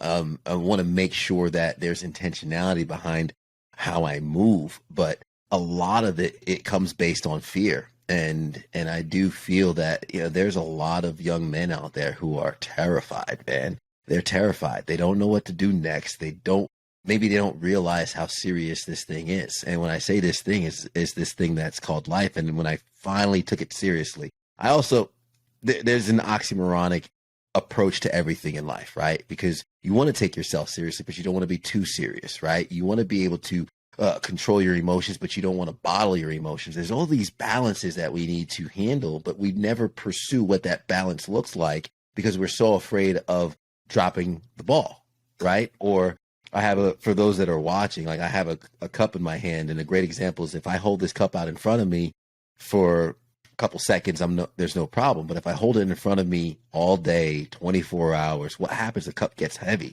And then eventually the cup falls and water spills out. Well, why did water spill? Someone says because you held it too long. Others would say because there was water in it in the first place. And you never addressed the water that was in the glass, right? And we're held back because of fear, and we're afraid to take risks.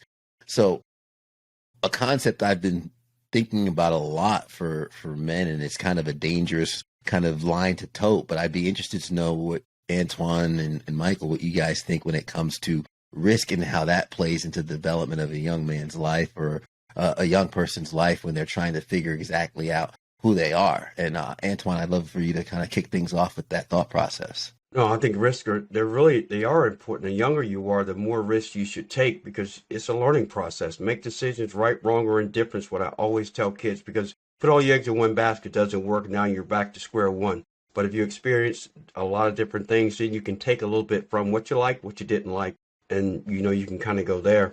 But I think it's so important to do that. And also, I always tell kids, make a list of 3, 4, 5 things you want to do, and then do them. Because you make a list, if you don't follow through with it, all you're doing is writing down something just because I said do it. But I challenged them to do it, and I said, don't tell me. Once you write it down, it's on you to do, because you can have that accountability partner. But the fact that I say don't check back with me, that means I better do it because he might ask me. So sometimes that reverse psychology. One other thing before I turn to Mike, I missed this earlier when we were talking about education. I want to make sure it's clear that, and I think the three of us are aware of this, our education system is doing exactly what it's designed to do. It is designed to have kids to come in at kindergarten and go through 12th grade to be worker bees when they get out of college. Because if you think about it, their critical thinking doesn't happen until kids get to college, and they have no experience of how to think for themselves until they get to college, and then they're stuck between a rock and a hard place. Nobody taught them how to do that. So high school, middle school, and elementary is doing exactly what it's meant to be, and why it's so important for us to do what we're doing. I know that's not part of the question, but I just want to make sure I mention that for Michael. You're right about the education system and critical thinking, all that. We can instill critical thinking at an early age. From first grade, we can even start. It's just that we don't do it, right? So it's up to the parents to have their kids think in a different way than most kids. But the problem with that is that eventually they're going to be ridiculed from the other people in the classroom, right? So do you want your child to go through maybe bullying, like maybe days they don't want to go to school because they're afraid that someone's going to pour glue in their hair? Like, it could be anything, right? Because they're different, right? Because they know they can do something, right? So they're not just those worker bees anymore, right?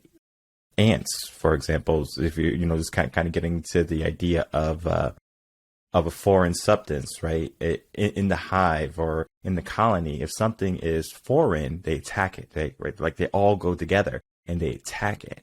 So if we are not good worker bees and we're going against the status quo, we get attacked. So many people, again, going back to what Ted said earlier, are going to be people pleasers. And I mean, I would rather have many students be critical thinkers and to be avant-garde and to, be the leaders that they can be. But in reality, it's a survival mechanism for them to just follow and please. So we do have to understand that. So it's kind of like they have to lie to themselves or to the people around them if they can critically think, right? They just have to go, oh, okay, well, like you want to go to the movies? Sure, we'll go to the movies. But at the same time, maybe they're listening to an audiobook because now they have headphones that are real small, so they can be doing things, but oftentimes, again, they're just going to follow blindly, and we do have to understand that is where they are. As for risk is very important. Going off what Antoine said, I believe the younger you are, you should have more risk. Think of finances, right? If you have $10,000 that you saved from all your birthdays, yeah, all on black, right? You're not even able to gamble yet, right? You have to be 21 to gamble. But if you're 18, right, you can invest. You can open up mutual funds. You can start to invest in stocks. And if you lose all of your money, you're only 18, right? And so you can risk things. However, there's certain things you don't want to risk, right? Going to jail, getting stuff on your record, right? Juvie, things like that. That's not a good risk. Not saying that you shouldn't, but understanding the concept of family, right? So making sure you don't have children at a young age But it doesn't matter about if you have children at a young age, it matters about who you have children with, right? So if you have a woman who has strong family values, maybe if the woman has both a mom and a dad in the picture, it's probably a good sign that she has a traditional type of mindset. But if she's maybe from a single mother household, it's going to be one of those things where, well, men ain't shit. Guess what? She's going to dump you along the way. So understand where your risk is, right? Understand risk tolerance. There's certain things you're going to want to risk at certain ages, and there's certain things you're not going to want to risk. Going to what Ted said, put it all on black. If you're 55 getting ready to retire, do not put it all on black, all right? You want to understand that, right? So in the beginning of life, take a lot of risk, but understand you don't want to do things that are so risky that you can't fix, right? We can always get $10,000 more. That's easy. But if we have kids at a young age, that's going to be a lifelong commitment, right? So especially if we have it with the wrong woman. So understand your risk tolerance, what type of risks you're taking. And then if you have questions about what risks you should be taking, get a mentor, talk to another man about it. Or if you're a woman, talk to another woman about it and ask questions. Because if you don't understand the consequences for your decisions, you're just going to keep on being in fear, the fear of failure, or you're just going to keep on making mistakes and you're going to wonder why your life is this way. You get to make, your own choices. You get to make a decision for the outcome of your future. It's just that we just leave everything up to happenstance or to our circumstances, and we wonder why we're not happy or we're not fulfilled. And it's not money. Money is not going to make you happy. It's something else. You have to find out what you're going to value and what is important to you today, tomorrow, and in the future. I love it. Absolutely. Yeah. It's funny. I always tell my wife, risk is a budget line. It's something you set yourself up for because, you got to be in it to win it. And a lot of people are sitting on the sidelines, not getting into the game. And, it's not about being irresponsible. When I say risk is a budget line, it's because you take care of the bills first. You take care of your investments first. You take care of your needs first. And when everything's taken care of, with the little extra money you got, you could maybe put that in a little bit of a risk bucket, let that grow. And then when it accrues to a point where you can make that investment, where you could start that business, you could, open up that coffee shop, whatever it is that you might be holding on to, you can save, be patient, make sure you could do it at an appropriate time. My last question that I actually had written down was kind of all in the concept of where we went from the priorities, people pleasing and taking risks. And a lot of it kind of goes into, at such a young age, and I noticed this amongst a lot of adolescents, and it is the necessity to belong. And sometimes belonging puts you in tribes that, quite frankly, might not be beneficial for you, right? There's a lot of importance in, finding your tribe, finding your people, finding your group, kind of like what Antoine mentioned with the young girl who wanted to go to the class with her friends and everything. So I'd love to hear, and we could start with your thoughts, Antoine, because I saw you were thinking about what I was mentioning with tribe. Was the tribe that we pick and the tribe that we choose to be a part of, how important it is. Because we talked about relationships, right? That's important, but also the tribe, because groupthink is real, it's influential, and it does have an impact on you, and you are the 5 people that you surround yourself with and beyond. So what are your thoughts on the concept of tribes in terms of some of the tribes you see your students joining and how it's had repercussions in their lives? I'll start off by stating a quote that I say to them. I say, you show me your friends and I'm going to show you your future. And that's when I start that out. I start with that because I tell them those are the people that you choose to be around, because those are people who are going to kind of define part of your future, not maybe now, but maybe later. I think the other challenge is not so much just being a part of a tribe, because some are just happy to be in it. But then there's also the next level. Are you satisfied with that tribe, or should you be looking for a tribe that more aligns with what you think and how you feel and how you act? And I think that's one of the things where some feel like they may be ostracized if they leave one, go to another, doesn't work out, can they go back? So I think there's that sense of confidence that comes in play, and the self-esteem. Hey, how confident am I in myself to leave this group, go to the next group, and then be able to go back? But it also goes goes back to what Michael was saying earlier about the critical thinking. You can teach it earlier, but you also can teach people, hey, before you commit to something, learn about it first. And that way, when you do select that tribe that you want to go with, that group you're going to hang out with, you're confident with that, but also have the resolve and the resiliency to say, hey, you know what? Not for me. I'm going to go with this next group. But I think the most important thing is understanding why you're connecting with a particular group of people. Michael, I don't know if you agree or disagree with that. I agree. For me, when I was listening to the question and listening to you speak, I was always just juggling tribe and relationship, because tribes are something that you can always change. I remember in high school, especially high school, I was with the nerds, I was with the sports kids, I was with the artistic kids. So like I was with every different type of tribe. And for my senior year in the yearbook, it said most changed, because I was able to incorporate all the different mentalities from all the different groups of people. I just didn't stay with the basketball team, or I didn't stay with the soccer team. I was everywhere. I was a social butterfly. And I learned that you can drop a tribe, but you couldn't really drop a relationship.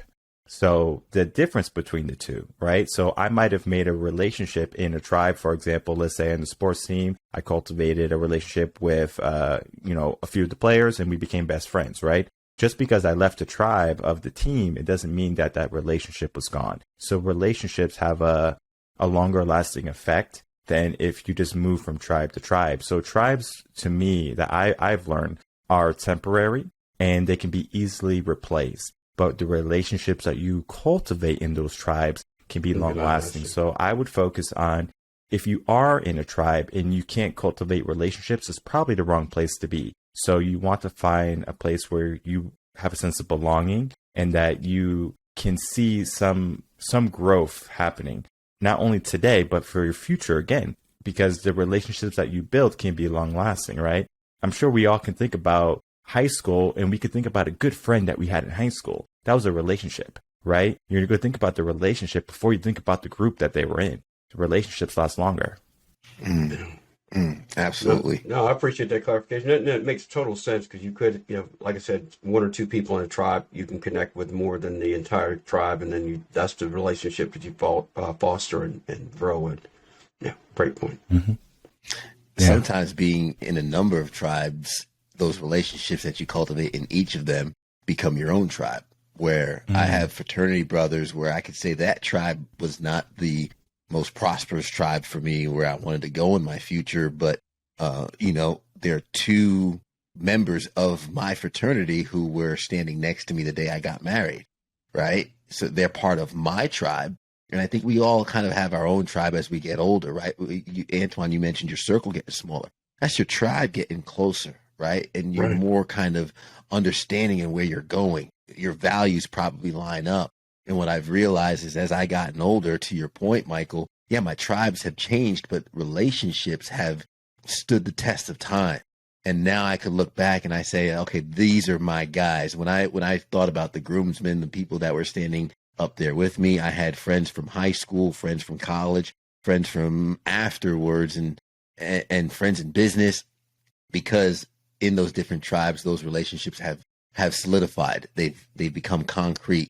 And that's been some of the guys that I still keep near and dear to my heart today. And as I continue to grow and get older, they have the same mindset, they have the same values, and I hope that they continue to be part of my tribe for years to come. Good. Did you want to say something, Antoine? No, I just wanted to mention something earlier, because this outdates both of you guys, and I think it's so relevant to, we're talking about the test of time. So my very first year coaching was in 1985. Okay, so I'm really aging myself. So I was 21 years old in 1985. My first team I coached was a group of 10-year-olds. So when I wrote my book, I asked for, reached out to all the players I coached over the years, said, hey, I'm writing a book, we'd love to get some testimonials. One of the testimonials came from a kid from that very first year. And this kid basically broke down his entire interpretation of that entire season. From the time I came in, who's this young guy and all the stuff like that. Said it was his best year of sports, and this almost 40 years later. So I want to just share that, because the importance of, Michael, you're talking about relationships. Your tribe was a team, but there was like 3 or 4 of us kids from that team. And Ted, you were talking about your wedding and having a couple guys from fraternity standing next to you. That's the kind of thing, and not having kids. That's a moment that I'll always treasure, that you made that kind of an impact. 38 years ago. And it's something that reminds me of why it's so important with what I do. Our conversation, I mean, has evolved from, the definition of a man to fatherhood to the concept of tribes and the relationships we cultivate and who we should have in our life, where it's a beginning and an end, but the end is not going to be an end of this episode because there's just so much more to teach. There's so much more to learn. And every single day we have an opportunity to learn. Every single day we have an opportunity to grow. And I encourage everyone to continue to ask questions, deep questions, to become critical thinkers, to not be afraid, to not simply people please, to not simply look at people who are maybe toxic or, want to be in competition with them as something bad. Understand that in our life, we're going to have many moments for the first time. Sometimes we're going to have moments for the last time too. And it's very important that we understand those moments, both good and bad, the yin and the yang, right? Because we can't just have a life of all good. There's going to be many life lessons that we're going to learn. And we're going to say, I learned from that. I grew from that. And we might have said, oh, we had this person in our life and maybe we thought that they were a great relationship. I can think about my high school sweetheart, right? Oh, I'm going to be together with them all my life. And then the relationship dissipates, right? What I thought was going to be my future was no longer my future. And we have to be able to understand that what we have for ourselves in our mind might not come all the way through.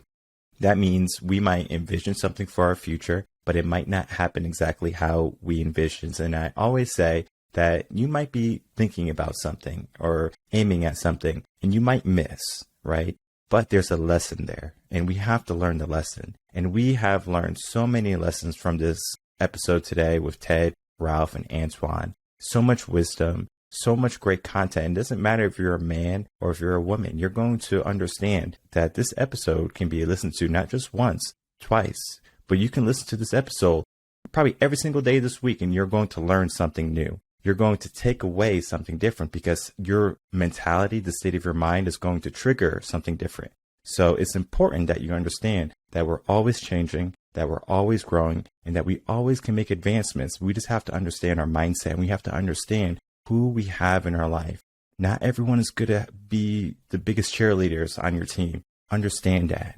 Create the tribe that you want. Cultivate the relationships that you need. And then you're going to start to see that your life can change for the better. So as we wrap up, I do want to get any final words from both you. And then, of course, after you give your final words, tell the audience where they can find you. And let's start off with wisdom. We're going to start off with Antoine. Big Unk. Oh, easy. I like he said that. By the way, you're probably going to have to edit this out, so I'm going to pause before I say this. So you said you could listen to this once or twice, and I had to, man. This is old school. I was about to say 3 times the lady, the Commodores, but I'm like, okay, you guys may not get that. Y'all don't know that song. I'm not going to edit it out. It's staying in here now. Leave it in. And I know that song because Okay. I know that song because that is what we listened to growing up. And I'm actually doing an experiment with my son. I believe that music is the key to changing the way the next generation can learn and think. So the music that he listens to actually is only jazz and like Earth, Wind and Fire, Bee Gees, Kool and the Gang, like that type of music, because that's what I grew up with. So I'm just trying to replicate the good areas in my life growing up and then give it to him so I have a good understanding where his mindset is, because if you understand what music does to the brain, it actually helps form it. For me, growing up with that music, I know the mentality of how my brain formed. So I'm just going to kind of adjust here and there for him. And then he's going to be in a better place than where I was. I like you even more now, Michael. I didn't like you too much. I love you now, man. Love you now. So my words of wisdom, really, to be honest with you, I think everything we've talked about today is so important, but I think when I bring everything together and I say what I do is with kids, but I think it goes along for everybody that's listening to this, young, old, male, female, is attitude dictates a lot of relationship building. Attitude dictates a lot of communication. And for me, it's a big word for me. And I'll just share a quote of mine that I love is, positive attitude won't solve all your problems, but it will annoy enough people to make it worth the effort. So that's what I always tell people, and that's why I always stay positive. Because whatever you're going on in your life, your attitude will always help you overcome that, either in short time or over a longer period of time. But a little bit of how to contact me. CoachTsCorner.com is my website. All of my contact information is there. And also you can go to Amazon and get my book, The Ultimate Guide to Success for Preteens and Teens. And I also just launched my SIP Success Academy, which is an online academy where courses are available in 3 formats. Video, audio, and ebook version. So based on it's the Universal Design Learning Design.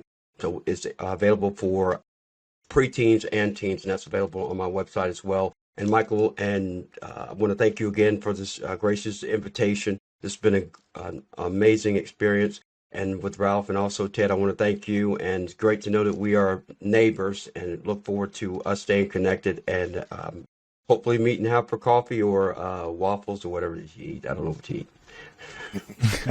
I know, Antoine. I'm down for all of it. I appreciate that. I would say in closing, first, Michael, thank you, and it's been an honor to be really amongst you, Ralph, and Antoine.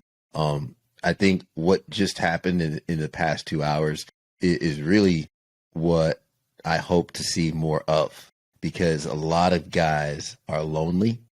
A lot of guys don't have these conversations with other men, and what we're doing doesn't necessarily solve any problem in someone's individual life, but it puts the spark, it puts the first step and the seed for prosperity and growth. So I would say for anyone who came through these past 2 hours and sat down and received the value, you're already in control of your life, and you're already farther than you might think that you are. I think a lot of us are so hard on ourselves. We have the negative self-talk, and a lot of the things that we talked about in the past 2 hours really came down to self-worth, vision, execution, and growth. And then we talk a lot about that for when it comes to being a modern man. We talk a lot about that when we pour into others.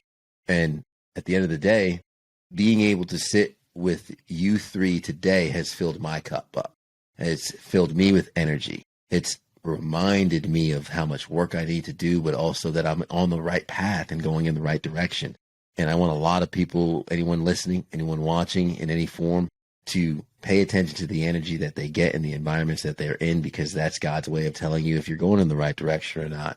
And I think what just happened in the past 2 hours was, for me, a reminder that I am going in the right direction, that anyone that wants to head in the right direction, you just heard 4 guys that are open and willing. I encourage you to contact Ralph, Michael, Antoine, follow what they're doing, grow with them, get the value from these men, because I wrote down a full page of notes these past 2 hours. Same here. And for anyone who might be resonating with some of the things that I've said, first, I appreciate it. Second, you could find me, as I mentioned earlier, at themodernmanpodcast.com, Instagram at themodernmanpodcast, and also just opened up a mastermind group because, again, the vision is connecting men in pursuit of their potential. And for anyone who is ready and willing for a financial commitment of $50 a month, I'm building a group of men having conversations just like these, access to each other through the app Discord, and really honing into making these conversations mainstream, which I think can help a man in the household, which could help a community, which can help a city, a state, and eventually the country and the world. So it starts with us. It starts with the mirror. And I'm working on being my best self, and I encourage everybody else to do the same. Yeah, and this episode has been extremely uplifting for myself too. And I do want you both to know, and I'm sure Ralph is going to hear this also, is I'm very selective in who I have on the podcast, especially now. I get so many inquiries for people wanting to be guests on the podcast, and I record so many episodes that never air, and I mean it. And I will tell them before, I have a disclaimer now on my podcast page. You can record an episode with me, but it doesn't mean it's going to air. So people have to know that when I'm putting out, it has to have some type of content, it has some type of meaning. And the conversation that we had today was meaningful, had so many nuggets of wisdom. And the gentleman that I had on this podcast episode well vetted, not only from our individual interviews, but I knew that they can come together in a group with a collective mindset to help people think in a different way, to think more positive, and to spark some initiative, especially into the young hearts of men, because men are always going to look for another man, whether it be positive or negative. I tell people that all the time. I would rather give a young man a positive role model than a negative role model, because they're going to go so much further with a positive role model than a negative role model. So I want to thank you, Ted. Thank you, Antoine. And Ralph, who's not here, I want to thank you too. All right, everyone, I would like to thank you all for watching the second episode of the group edition of the podcast. As you can see, the gentlemen we had on the podcast are going to be a great asset in any man's corner. So I encourage you to learn more about them. And I encourage you to continue to follow these gentlemen, Antoine Thompson, Ted Fayton, and Ralph Grace Jr.